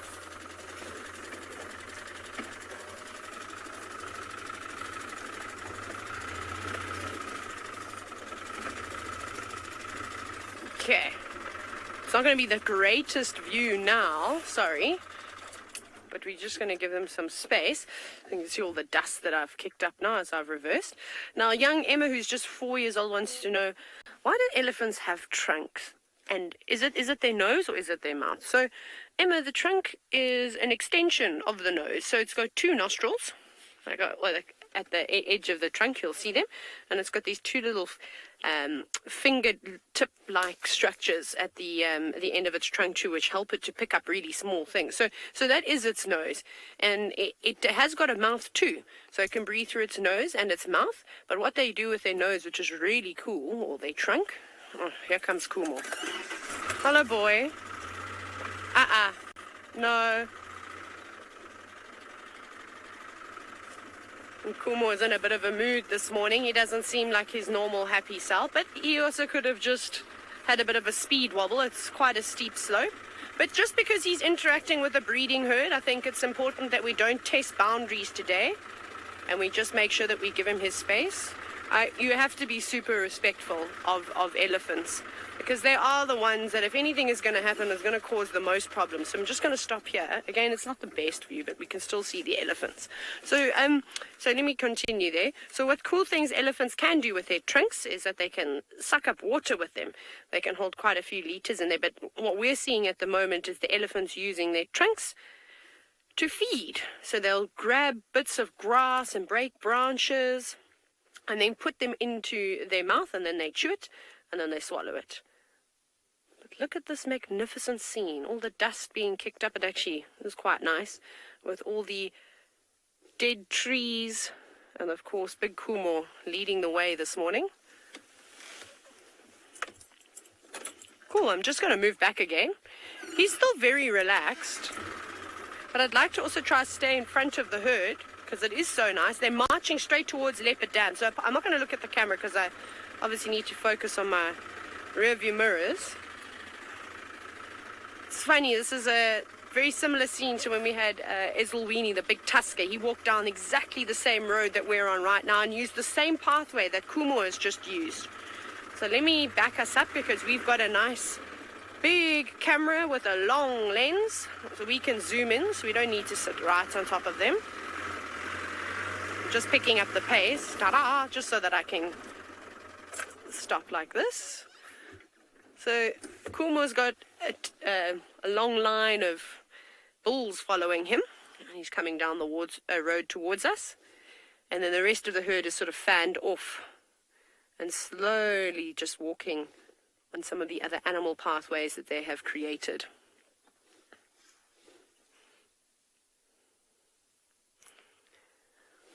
Well, we're going to keep following these elephants because they're not too far away from a leopard dam. So I'm going to let the elephants choose their spot to drink, and we will be waiting on the other side.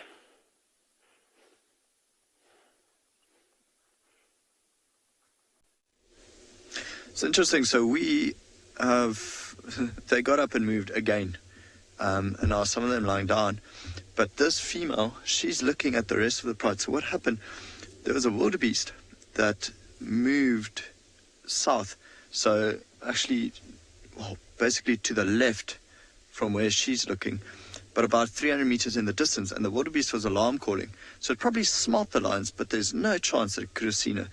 So I'm just watching her, because she would give us a cue as to what the rest of the pride would be doing. So if she gets up and she starts stalking, then you know the rest of the pride is also stalking. So she would be able to know what the rest of them are doing. But for now, it's just the female and her two youngsters, so the little white lioness. Okay, James found a leopard. We're going to send you back over to Djuma.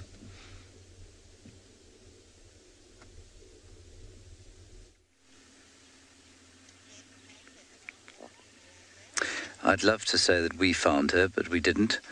We were following tracks somewhere in an entirely different position, and Bernie from Torchwood found Tundi, the leopardess. There she is. Her cub, I'm reliably informed, is in the same position where she left him 2 days ago, very calmly sunning himself on a termite mound, undisturbed.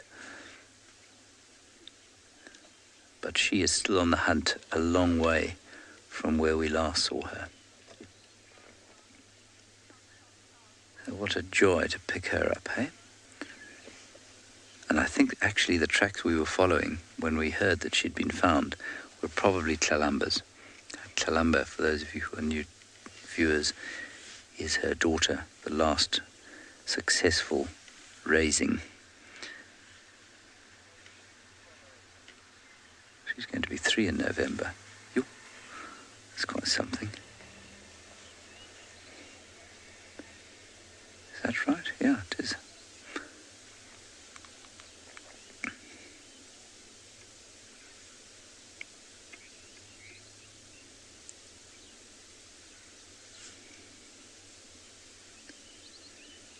When I look at a picture like this, I think to myself,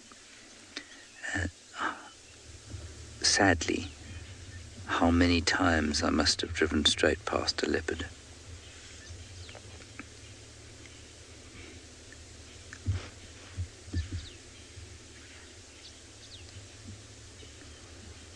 She's so perfectly hidden, and she's now moving into a little grove of tambuti trees where she'll be even more hidden than she was. I hope we're going to be able to follow her. This is a tricky area, vehicle-wise, but we'll do our best.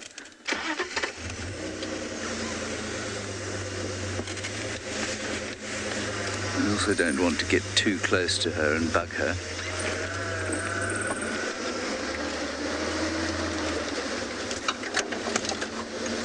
They look all right. There we go. Got a nice view. We watched her kill a kudu here once. Young kudu. Was it a young nyala? I don't remember. Young kudu, I think. Is that you and me, David? No, it was Fergus and me.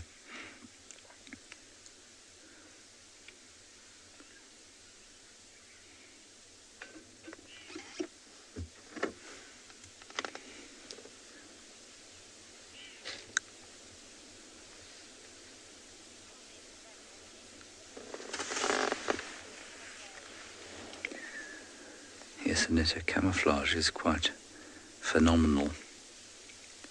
It does blend in nicely.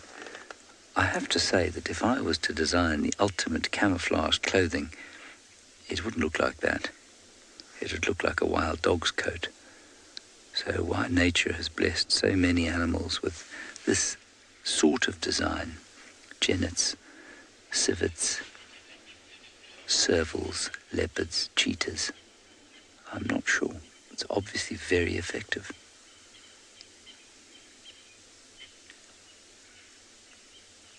Jaguars.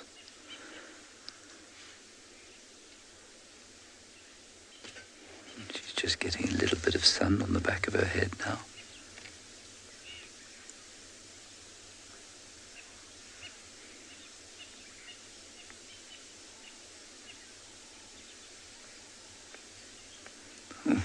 James Richard, it's an absolute relief that she's been on Djuma a bit more often now. Now she just needs to bring her cub across.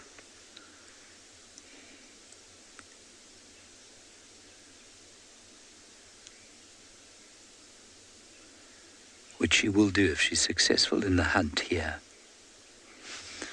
Then, you know, we could be lucky. Tristan Tundy's just south of Giraffe Drip. There's a buffalo herd close by here as well.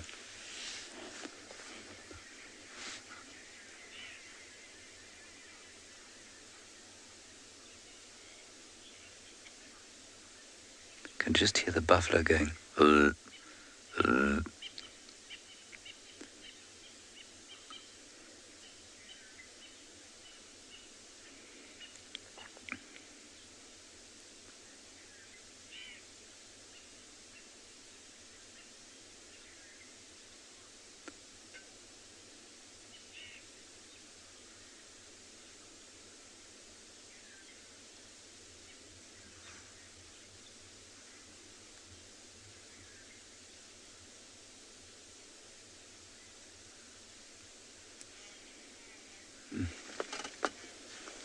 This is just wonderful stuff.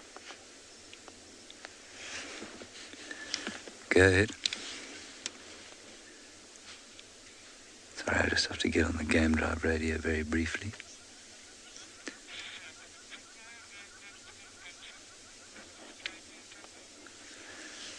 Yeah, affirmative. She is south of Giraffe Dip, that concrete causeway near Gary Cut Line. We'll try and keep up with that.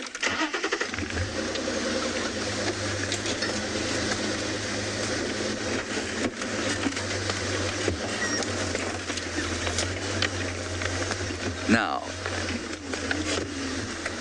there's a very difficult spot here that I'm not sure we're going to be able to get through. What do you say, David? Not a chance, eh? Doesn't look great, does it? All right, let's try and get round. If we can get round there.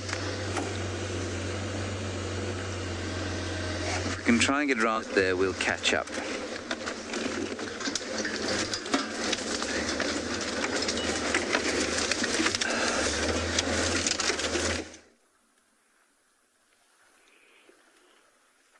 James, it's very cool that you've got Miss Tundy. I think, is she your favourite leopard? Anyways, we're sitting with my favourite animal now. So we followed that herd of elephants. It was just unbelievable how they came walking down the road towards us with all the dust kicking up. It was very dramatic, but now this is even better because we've got them all lined up at a leopard dam. Now, it's funny because they're drinking on the southern side of the dam, so we've gone around to not disturb them. And as much as I love staring at the rear end of an elephant, I thought that we shall sort of take a long distance view just so that you can see how many elephants have actually come down to drink. Can you hear all those sounds?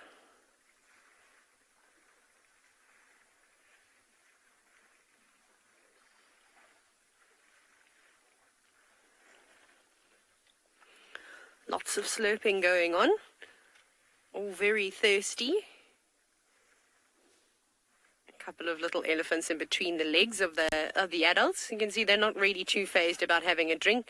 They seem to be just playing around, learning how to use that hose that is a nose. Like that one, getting stuck in the mud. Oh, there's another one. Oh, careful, it's slippery.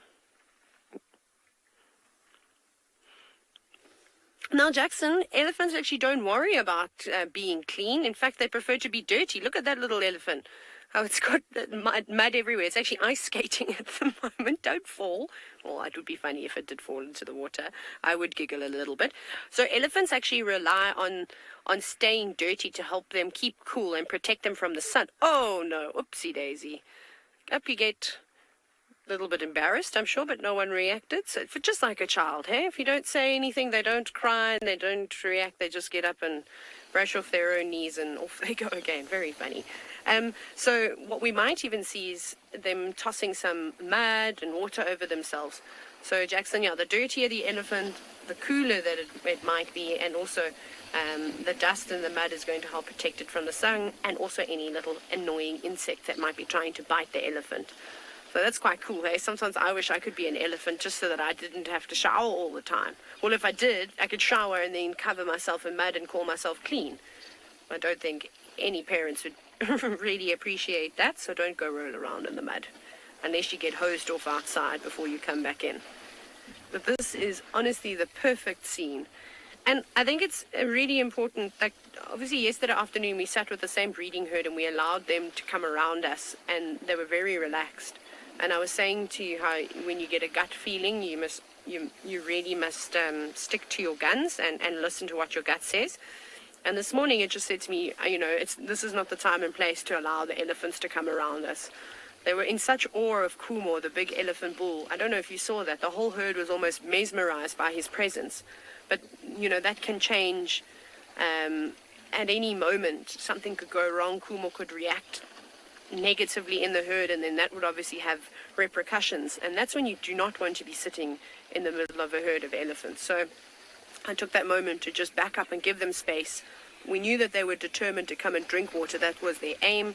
And I didn't really want to get in their way. But it was still really magical just seeing pretty much the camera lens just filled with elephants as it is now, but there was no light in between.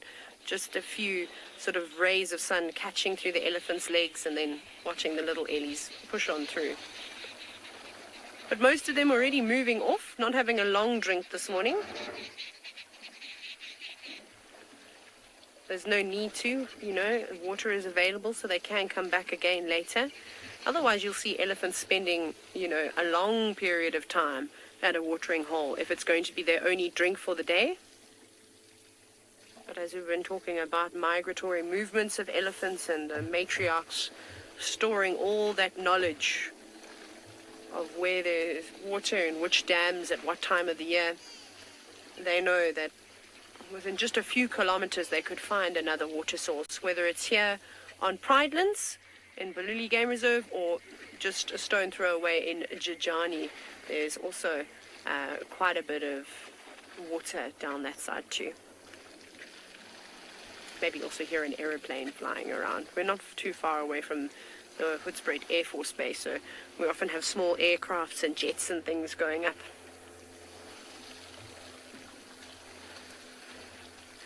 Well, I'm going to definitely sit here and enjoy this moment a little bit longer, and hopefully some of the elephants will be brave enough to have a swim.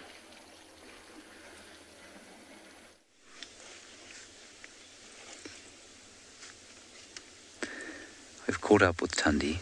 She's doing much the same as she was before, staring intently into the bushes, hoping for a quarry. Sorry, I just got to get on the radio.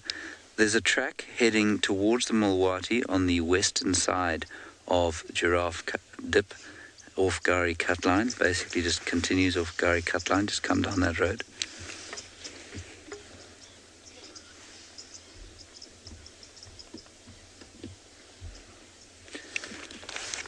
I've got your audio. Just come south from there.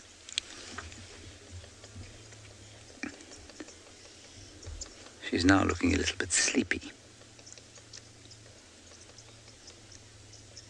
If you listen very carefully, you can hear a woodpecker pecking away above her head.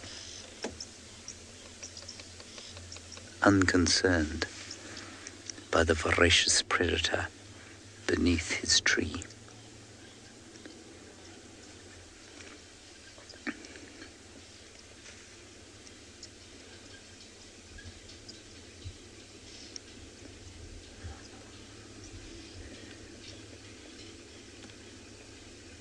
I don't think she's spotted anything yet.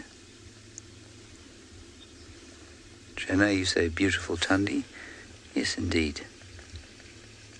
As I've said many times, very few people brave enough to see a leopard and say, oh, that's an unattractive leopard. Tundi, of course, is our favourite. Well, one of our favourites, certainly.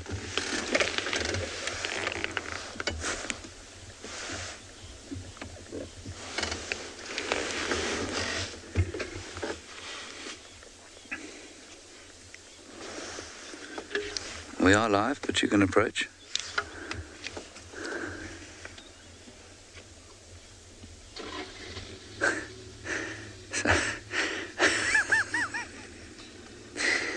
Somebody asking if they can come in, and I couldn't tell from their eyes what was going on in their minds because they're wearing those totally reflective sunglasses. Not looking at an android. Anyway, here we are with Thandi. And now she's moving down probably towards the riverbed area. This is exactly where we saw her kill that kudu at once. I wonder if, like us, these cats remember where they killed things. By like us, I mean, I remember wherever I've seen a leopard and I always check that area.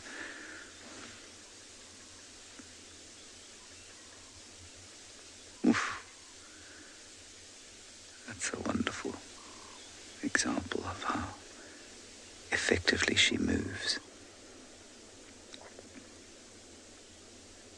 I wonder if she has seen something. I don't think she has. A little duiker did run in here somewhere. Maybe she's looking for that. Yeah, I think she may have heard something. Yeah, she's seen something now.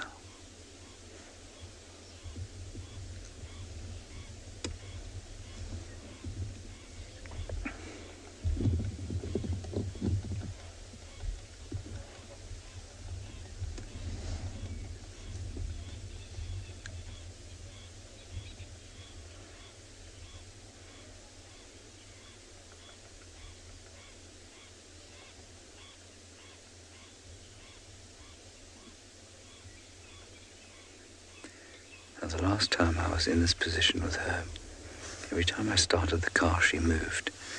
So she completely used the sound of the vehicle to mask her own movements. It was absolutely astounding to see how accurately she did it. And sometimes she'd almost look up at me and say, well, can you start the engine now? I'd like to make a closer approach.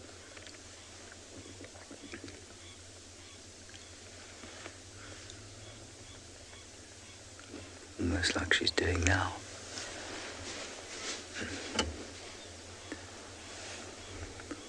So I'm just bringing the other vehicle in, and let's just see if she uses that. Yeah, look, that's exactly what she's doing.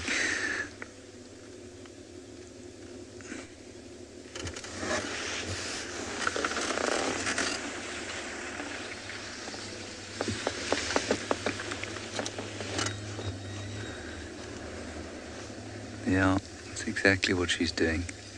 Isn't that amazing? We love to think we don't have a huge effect on what goes on out here, but our very presence affects absolutely everything that we look at out here. All right, let me just stick my nose in here. She's not in a stalking posture at the moment. Oh, is she? She is now.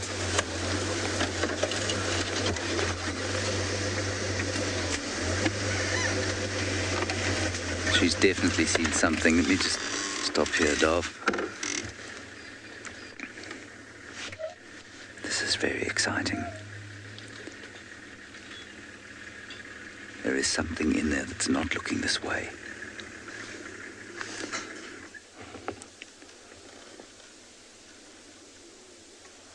No idea what it is. I've seen nothing down there.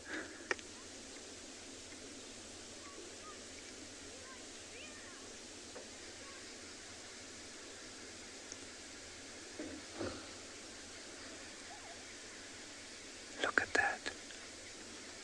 Now she's moving with great care. We're going to have to move again fairly soon. Let's go now. Just in case we miss the action.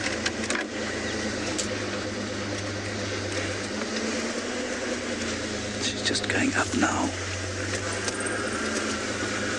You see her there, Dov?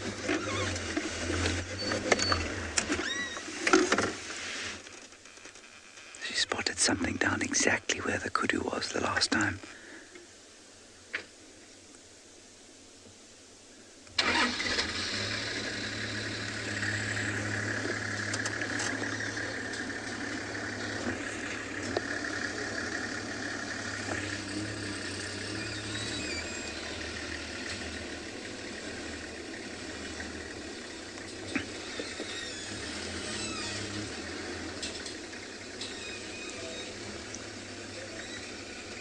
Yeah, Critter Freak, she could easily be looking at a scrub hare.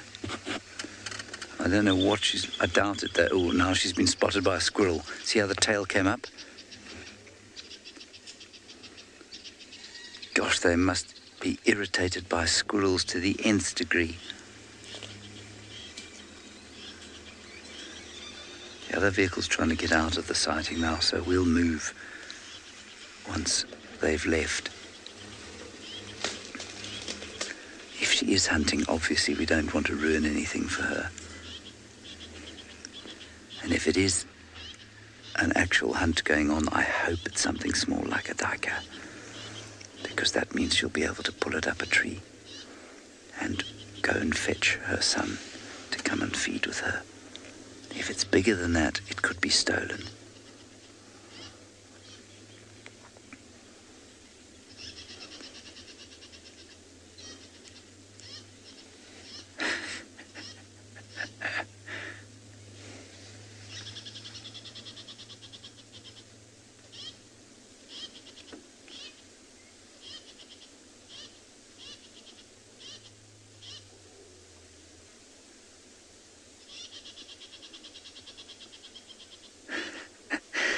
Can you imagine getting so close to the first meal you'd had in 3 days and having it ruined by a little rodent sitting up in a tree? Must be so irritating. I'm not going to move from here for now, everyone. I'll just give her a couple of minutes. Looks a little bit like whatever she spotted is unaware, grazing below her.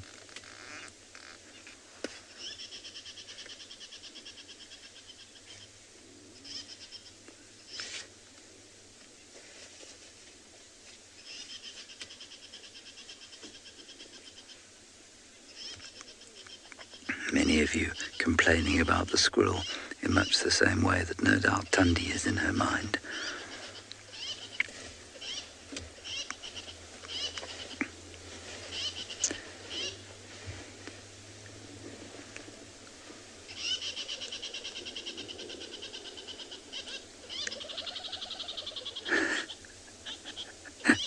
Now there's another one getting in on the act.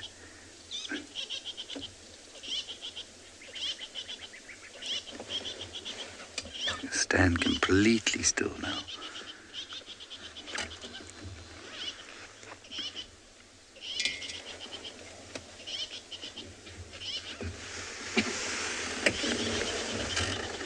Sorry, Nick, I didn't get that. It sounds like one of these dolls from the what?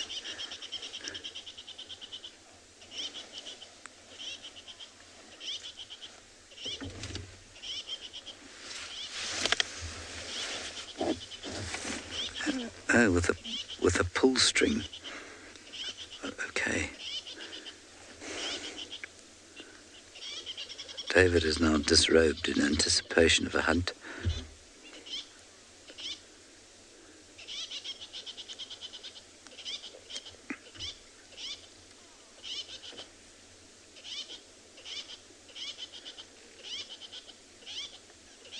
And now we watch the cat's patience again. Now, it's not to say that she hasn't eaten anything in the last couple of days. She may well have eaten something small like a scrub hare. She definitely has been back to see her son since we last saw her.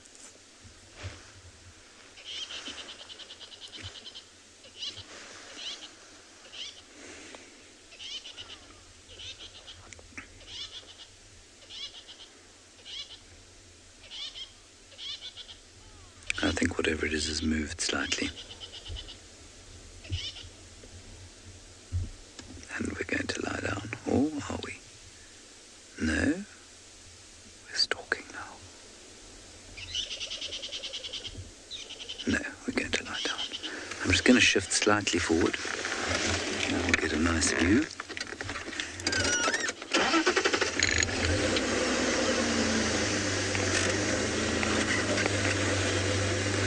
How's that, David? Yeah. There's definitely something in here, but whatever it is, I think has moved slightly.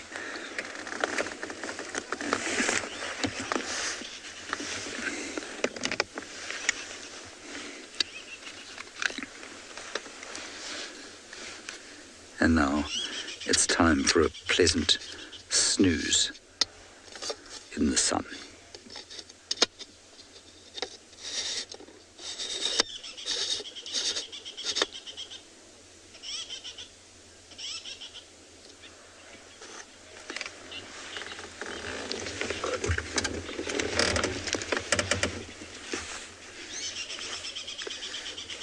Still the squirrel will shout. Probably as long as Tundi lies there, the squirrel will shout at her.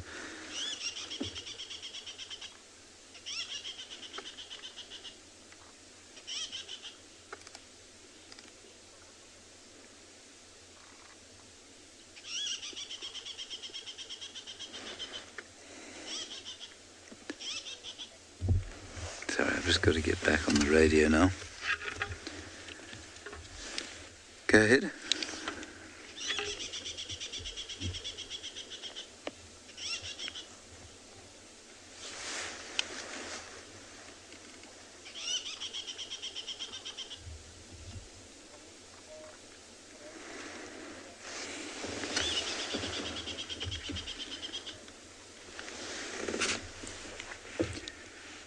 No, she's very sleepy. And the sun has that effect on a winter's morning when you're just warming up.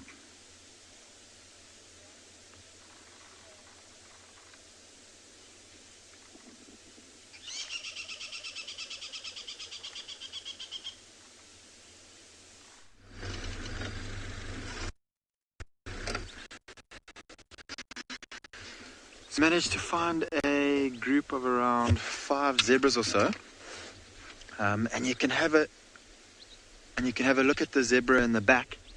You'll see she's heavily pregnant. Watch while she's walking. You can actually see her belly swaying from side to side.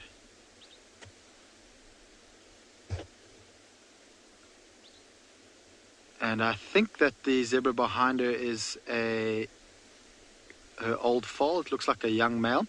Often you'll find that the dominant male of the group will be following from behind, but in this case today we did see him up in the front. Often the male will follow from behind so he can watch over his females. That male that is following from behind would be too young to be the dominant stallion, and that's why I expect it is probably her old calf. And the fact that she's pregnant now would probably be a very good indicator of that. Right, we're just going to go around the corner and we're going to stop, and then they should be in the open.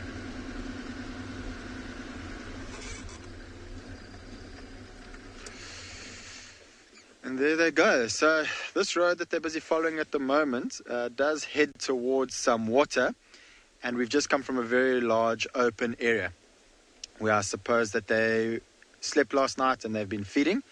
And so now they're just taking the easy route back towards the water. So what I'm going to do, I'm going to keep following them, and we're going to see if they head towards the water.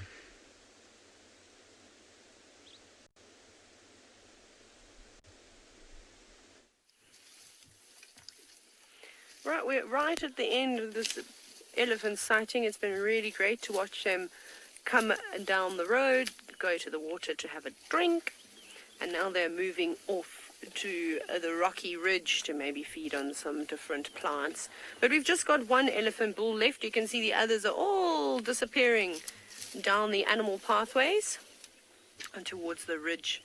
But it has been man, I can't tell you how wonderful it is just to see elephants and just to see them doing something different. They also had a dust bath, so you can see this fella's got quite a bit of dust on his back and some leaves, as James calls it. What? Nature's confetti. Hey, big boy. He's quite young. I say big boy. I'm just trying to boost his ego slightly. He is, in fact, a small elephant.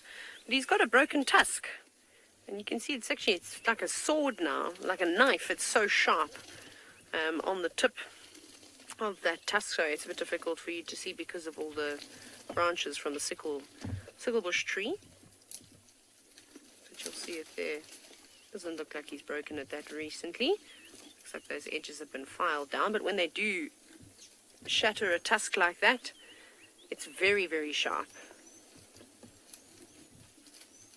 And that's such a lovely view. I'm just in two minds of whether we try and catch up to this elephant herd. They are moving quite quickly, and it would be really nice to see them come out onto the rocky ridge However, it's a huge area that they have to cover. So we might catch them for the end of the show, which would be lovely. A change of scenery. Right, off you go across to Tundi.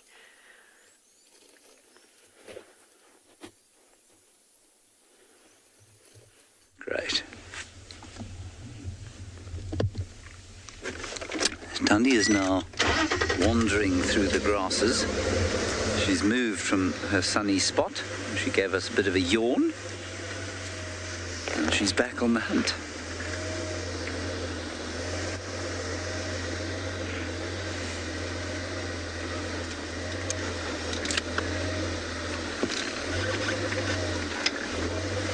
I think she's still after whatever it was down here. It might be a nyala, might be a duiker. No, there's something else.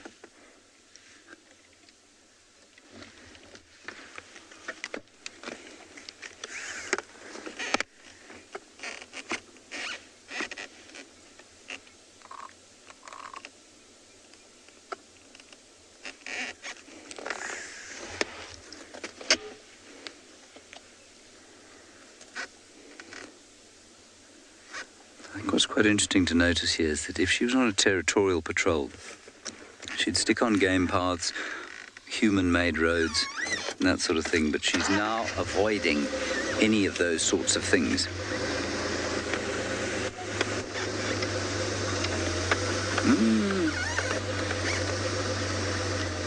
She's looking down into the riverbed here with very flattened ears.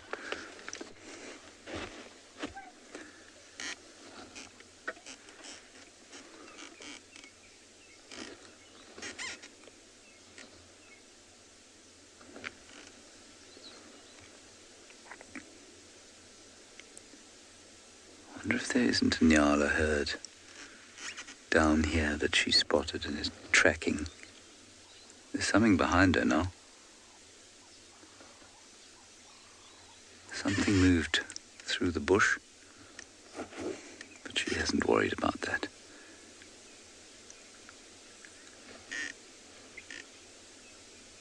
It's a herd of buffalo. That's what I can hear. They're not far from us. Can you see the leopard? She's just in the shade there.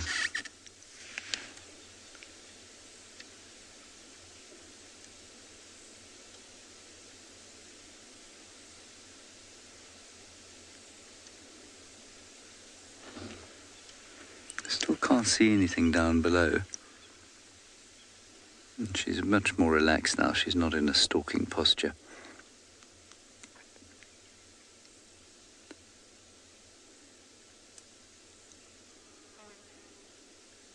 Sometimes I think it's almost more effective for them to hunt in this sort of light, because as soon as she steps into the shade, the contrast between dark and light is such that she's really difficult to pick out of the shadow. She just looks like a stump.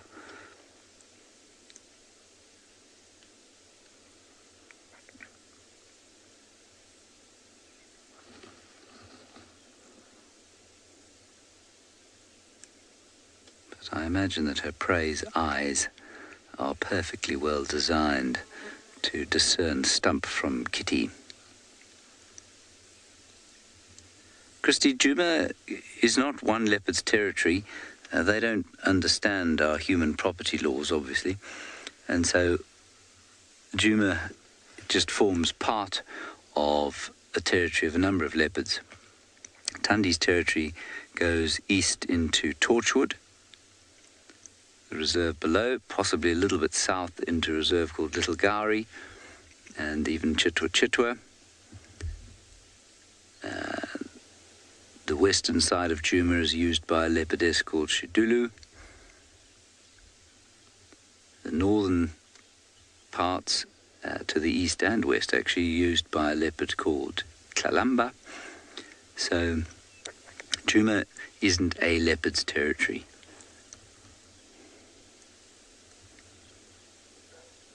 Interestingly, Djuma is roughly the size of a female leopard's territory in this area. But 3 female leopards call pieces of Djuma their territory, and they extend much further than just Djuma, which is quite nice for us because it means we don't just have one leopard.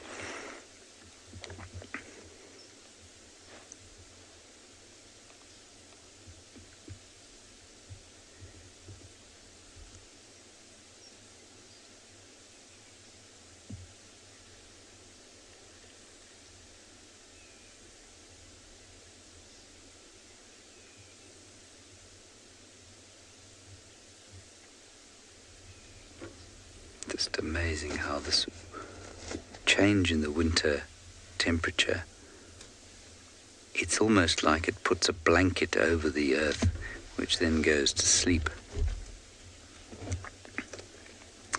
No, Tony, I don't have this level of patience when I'm hungry either.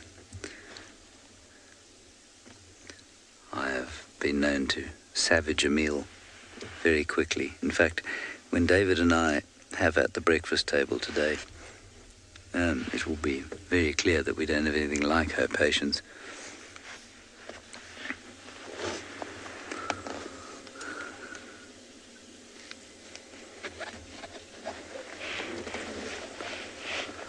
I think, and you know, this is a learned thing, the patience. They're not patient when they're youngsters, just like human beings are not patient when they're youngsters.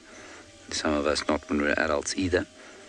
But as soon as they learn the effects of rash decisions on their discomfort, I think they become much more patient.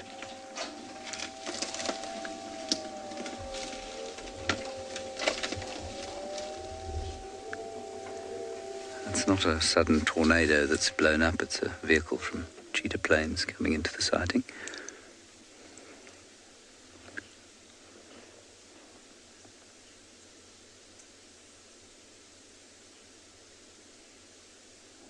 There she'll just sit until she's spotted something. Or she'll decide to move on, spot something. But I do think there's something down here that she's seen before.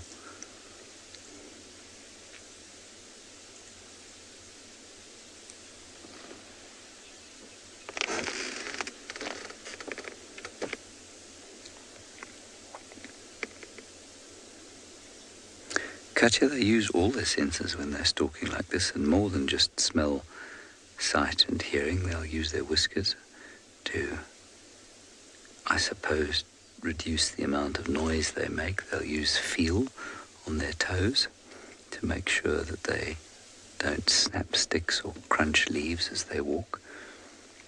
They probably don't use taste a great deal. So, you know, of all the senses that we can bring to bear on a situation, they'll use 4 of them, and possibly they have a few we don't know about.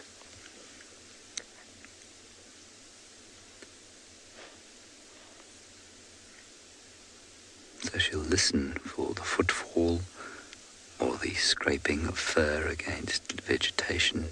She'll obviously look for whatever that was.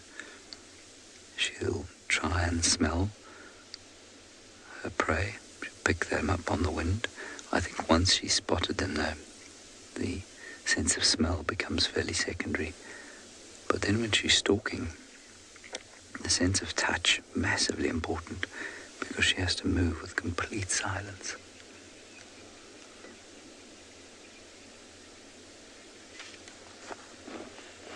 All right, let's try and catch up with her.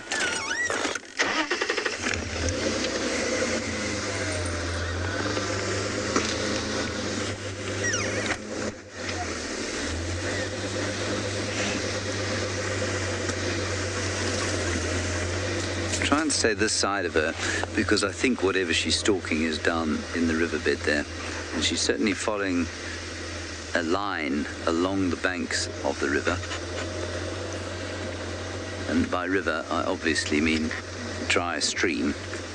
I don't mean roaring Amazon, gushing Nile, bubbling orange.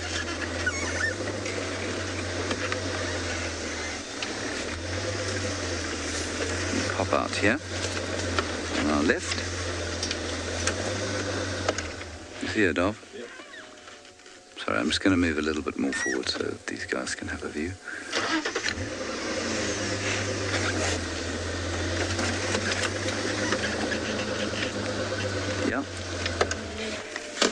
No good? Yeah.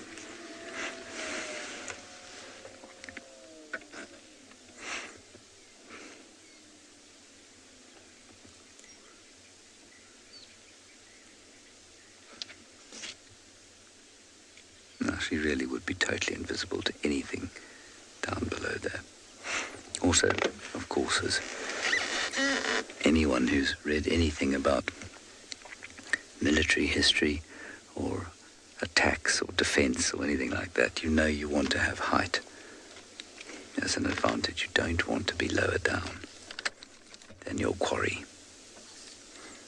So if she can launch an attack from up top here, that'll be far better.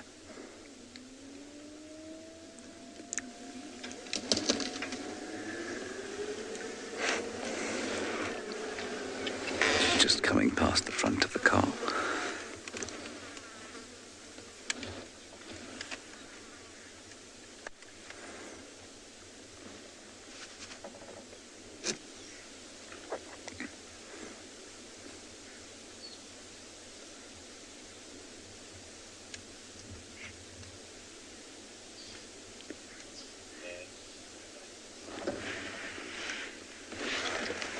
Right, move a little bit.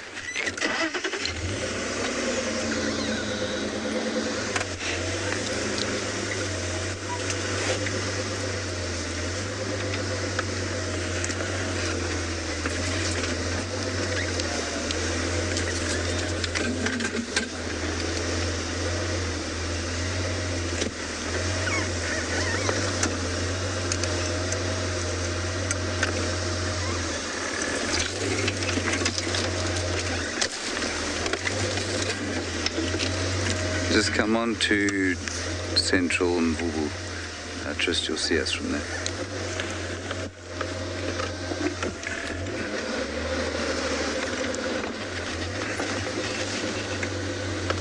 She's going to go down here. You got her there.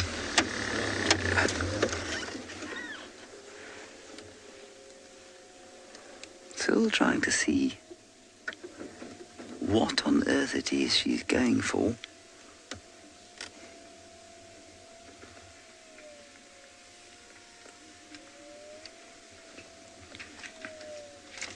I'm hoping she's going to continue to use this height to her advantage and not disappear down into the riverbed, because if she does that,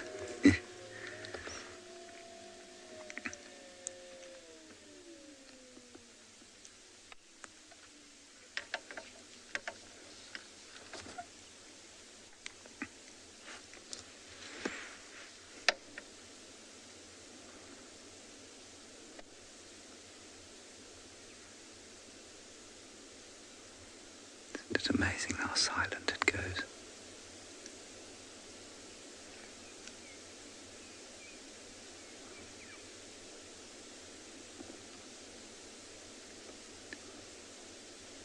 Yeah, there's nothing down here yet. You can see she's not focused on anything.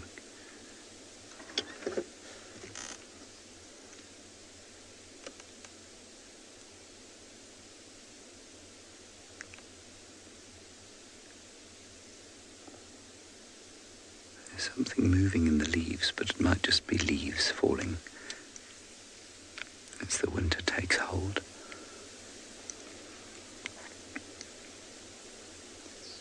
Carpeting the ground in things that will make hunting quite difficult. There we go, yeah. That's going to make life very tricky. Let me just move to the edge there. Can we go back? No. Okay.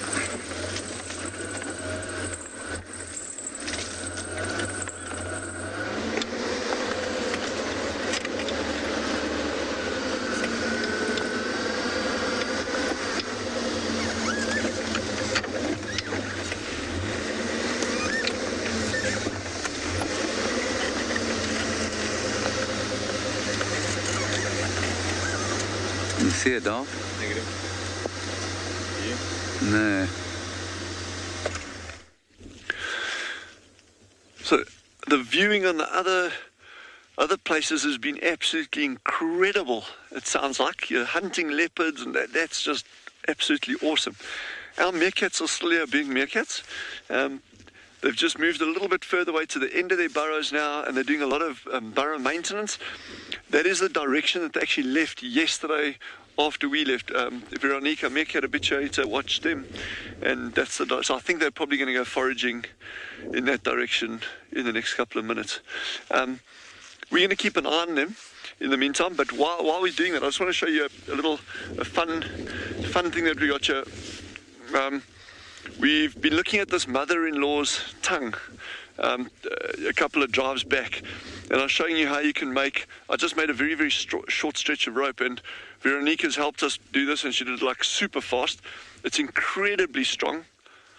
It's incredibly strong. The stuff you don't break this easily, especially if it's wet. And I think that's the key thing. If you're going to be using like natural or plant matter to make rope in that, sometimes people make it with dry bark and it doesn't work so well. But I'm going to show you something funny. I might ask for a hand. I'm not catching anything. I'm not harming anything. I just want to show you a thing here.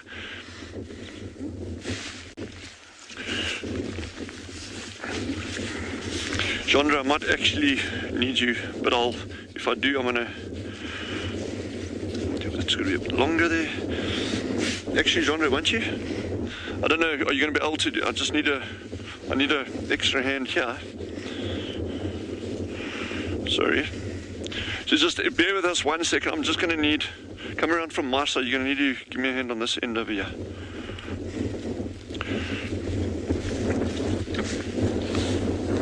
Can you put that down or not? Okay, you need to take this and you need to hold that on that. You need to hold that on the top over there, and then this is not working. So what? Can you put that down on the side there? Is there any way you can do that? Not.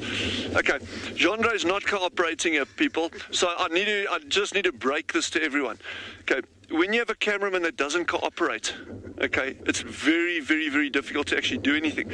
And I think it's just what's happening. I think he's just getting older, and I suspect that it may be his birthday today. He's shaking his head, but I think I have it on good evidence that it is in fact his birthday.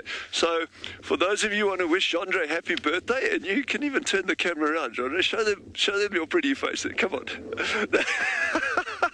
So Chandra, happy birthday everyone, to Chandra from everyone. And it's been brilliant working with you over the past 5 weeks, and just for the next 5 weeks. No one knows how old he is. Apparently he doesn't age, but he's happy birthday. So don't worry about all of this. This had nothing to do with anything. This was a decoy. But I was trying to get him in front of the camera, but he wasn't falling for it. But anyway, there we go.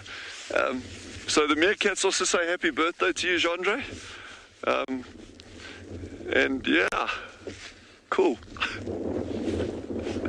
Chuckles.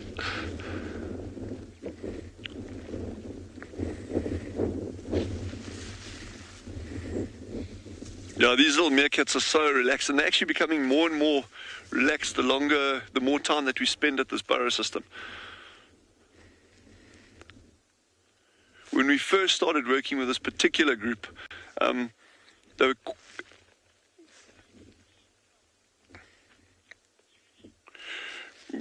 Judy has asked, how close will these meerkats be to a water source? So they don't need to drink. They are water-independent species. You get them in super arid areas in the central parts of South Africa called the Great Karoo. It's these massive, massive expanses of incredibly arid. It's like some of the lowest rainfall in South Africa. And I'm talking now.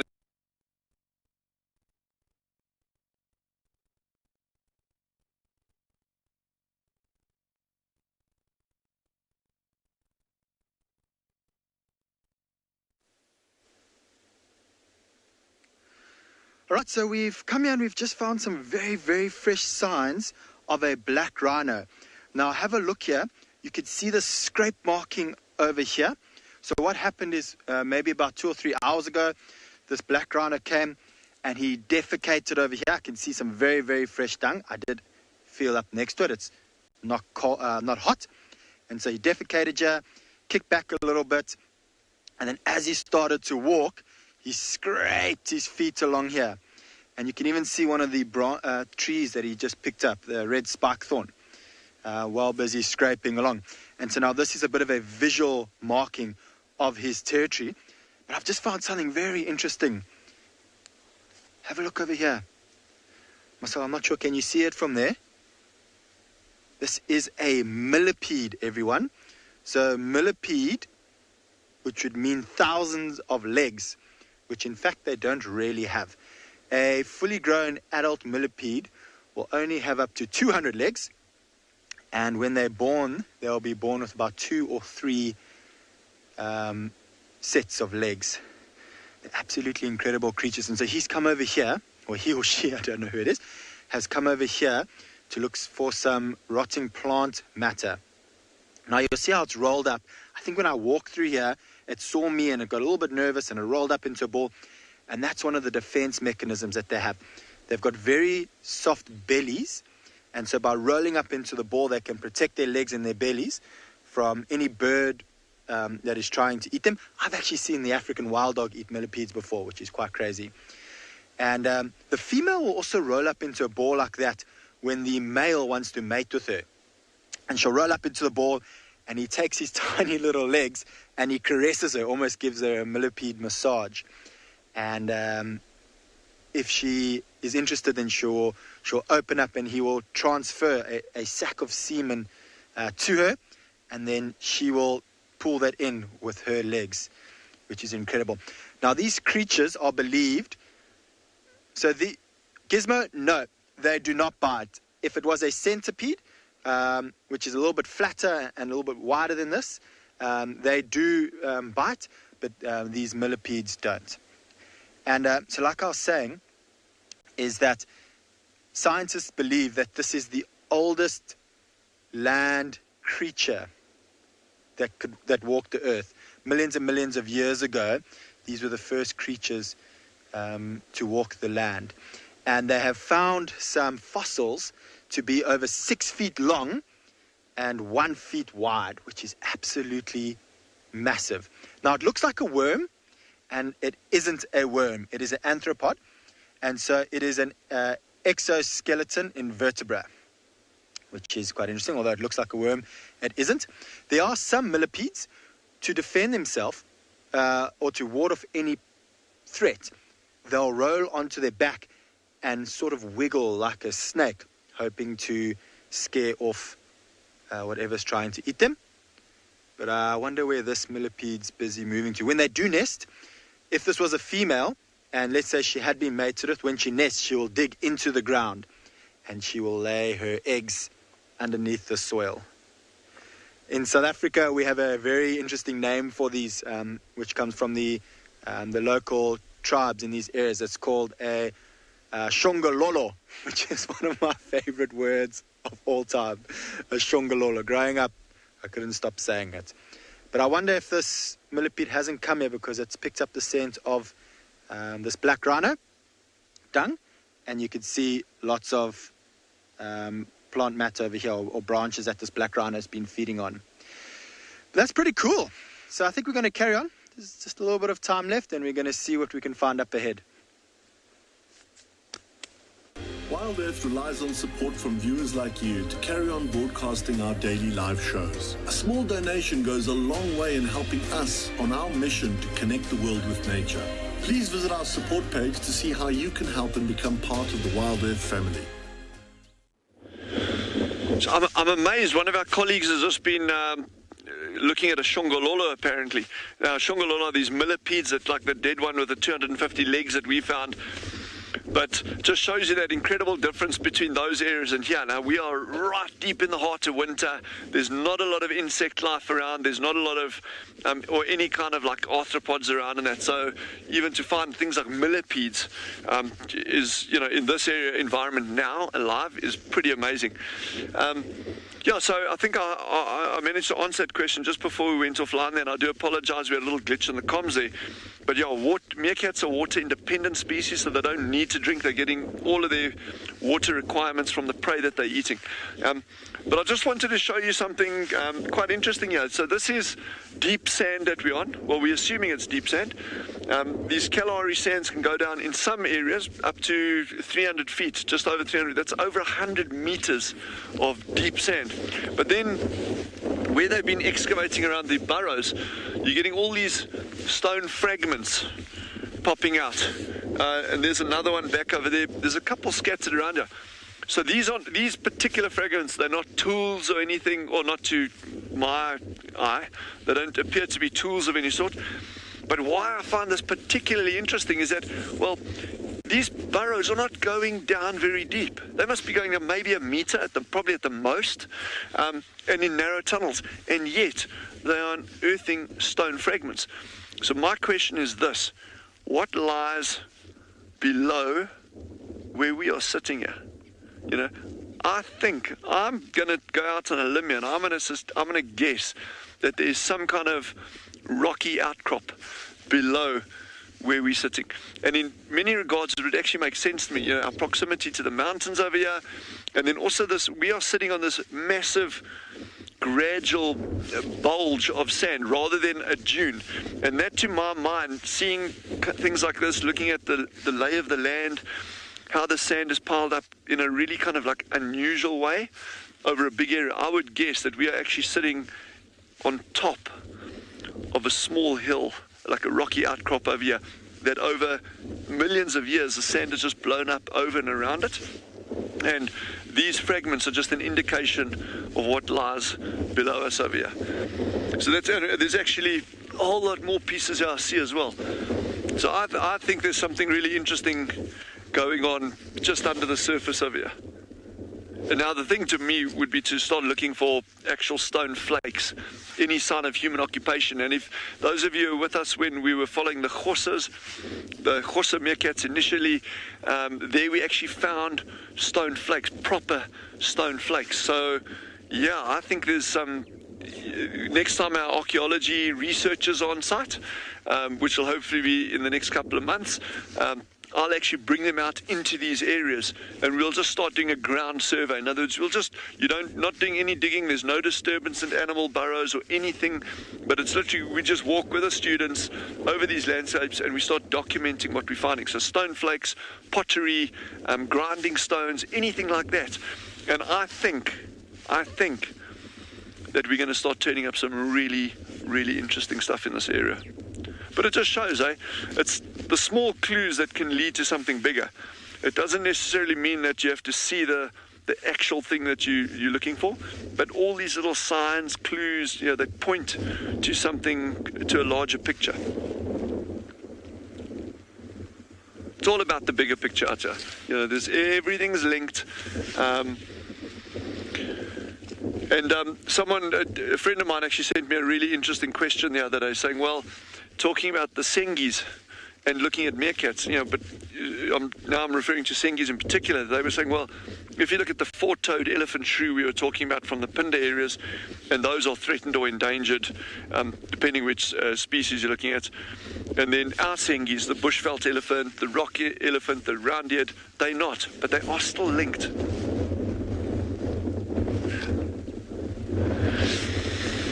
Alan Moore has asked, what do meerkats think of humans? I don't have an answer for you.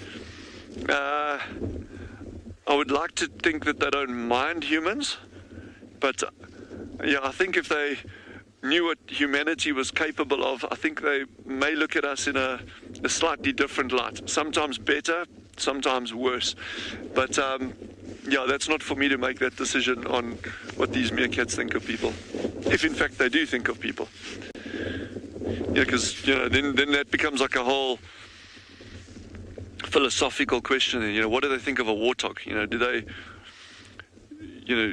they recognize warthogs as just it's an animate object in the environment, or do they recognize pigs as being good or bad? You know, but I think they certainly see us humans as another animal in the environment that they're just used to, that they're relaxed with. They don't see us as food, luckily, and they don't see us as a source of food. And that, I think, is very, very important. Animals shouldn't be seeing people as food. Like, if we get you in the mornings, yeah, here they come, we're going to get some food now. That is probably the fastest way to an animal's demise, when it starts seeing people as a source of food. So we're always incredibly careful when we approach these animals, that we do it sensitively. There's no negative interaction with them. There's no positive interaction with them. We just need to be here observing them, doing what they would be doing even if we weren't here, like they are now.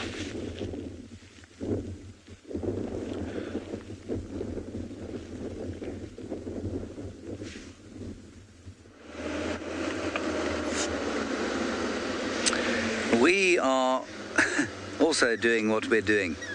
Everyone's doing what they're doing. I'm not sure you can do anything other than what you're doing.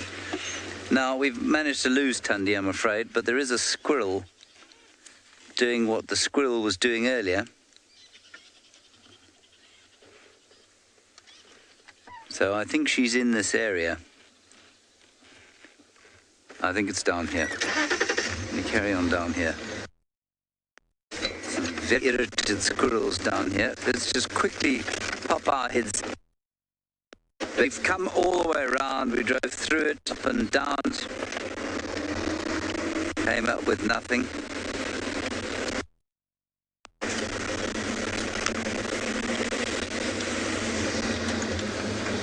Now this is interestingly where she kept her son for a while, her old den site. She's here. There's a squirrel and a francolin going. She'll just be ghosting through the thickets here.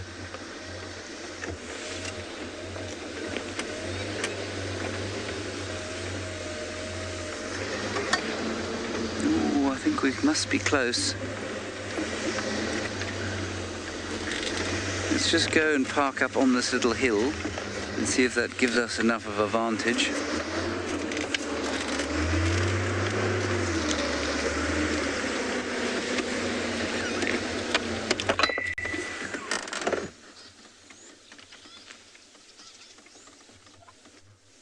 Now, believe it or not, you would see her because you'd just see the movement.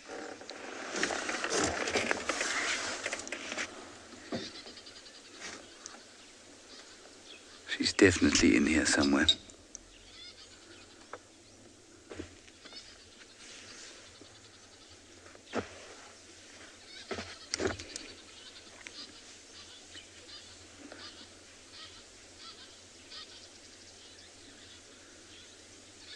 Oh, how very frustrating.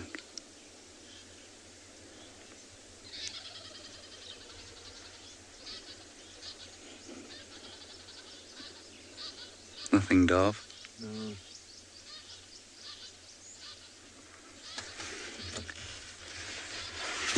Let's keep going a little bit. Tristan, there's squirrels going crazy around where she had her den, also where Purple Eye had her den.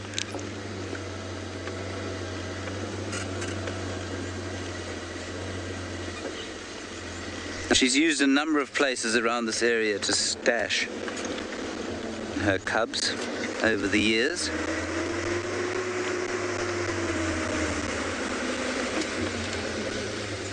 Squirrel's still going mad back there.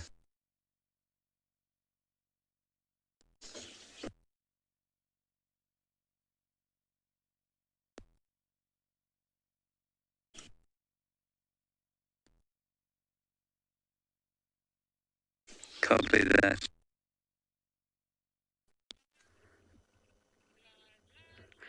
We are trying to follow a butterfly for you.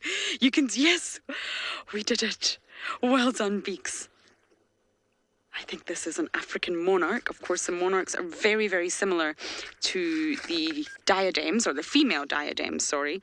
But when the wings slightly slant downwards, it's a monarch. Yes, it's a monarch. On a devil's thorn, a pink devil's thorn, that's what flower that is. The last remainders of the butterflies. The only real sort of species of butterfly that I'm seeing at the moment, this far into winter, is the monarchs, the guinea fowl, and the broad-bordered yellows. A few African vagrants, but very, very few, and that's it. A few spotted jokers, actually, but no more. Considering the diverse range we had throughout the summer, I think most of them have came to the end of their life cycle.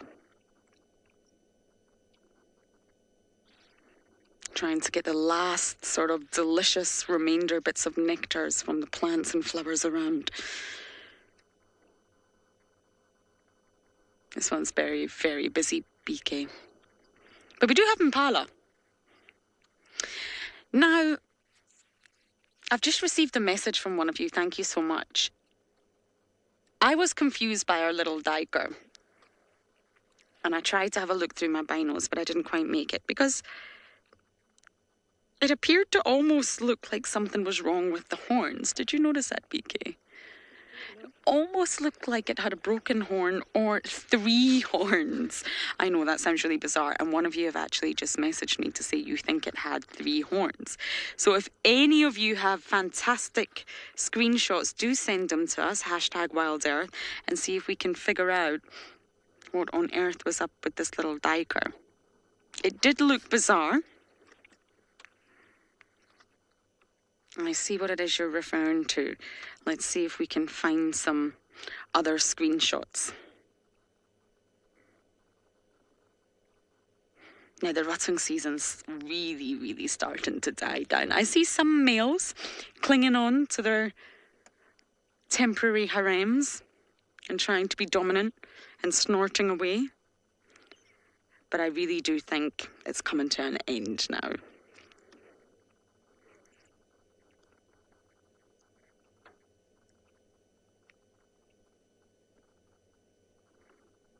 I think the horn in Miss Duiker was just broken.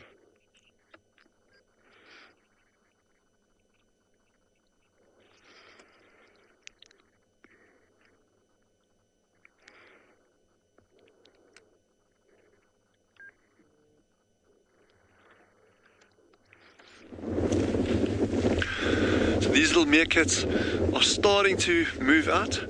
The little dominant alpha, the female, she's right at the furthest one there. So it seems to be that they're heading out in the same direction as they did yesterday to forage. And normally that's an indication that they were getting good food in that area, because if they weren't, they obviously wouldn't go down there.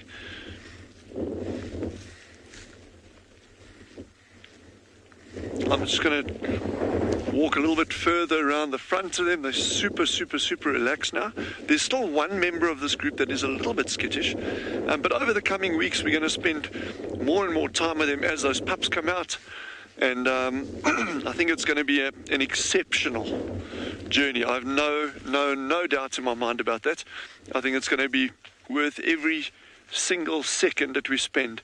And it's just good that we've had the patience, and not we, Genre and I will sit anywhere for as long as we need, but I'm so glad that all of you on this journey with us have had the patience to spend this time with us and allow us to actually, enjoy spending, just sitting down and watching animals. And I think, we're going to be in for some awesome times in the not too distant future.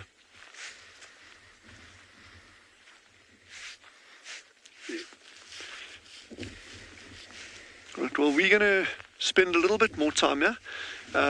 Again, as always, it's been wonderful being able to have you with us. Please have an amazing day. Go out, go back home, wherever you are.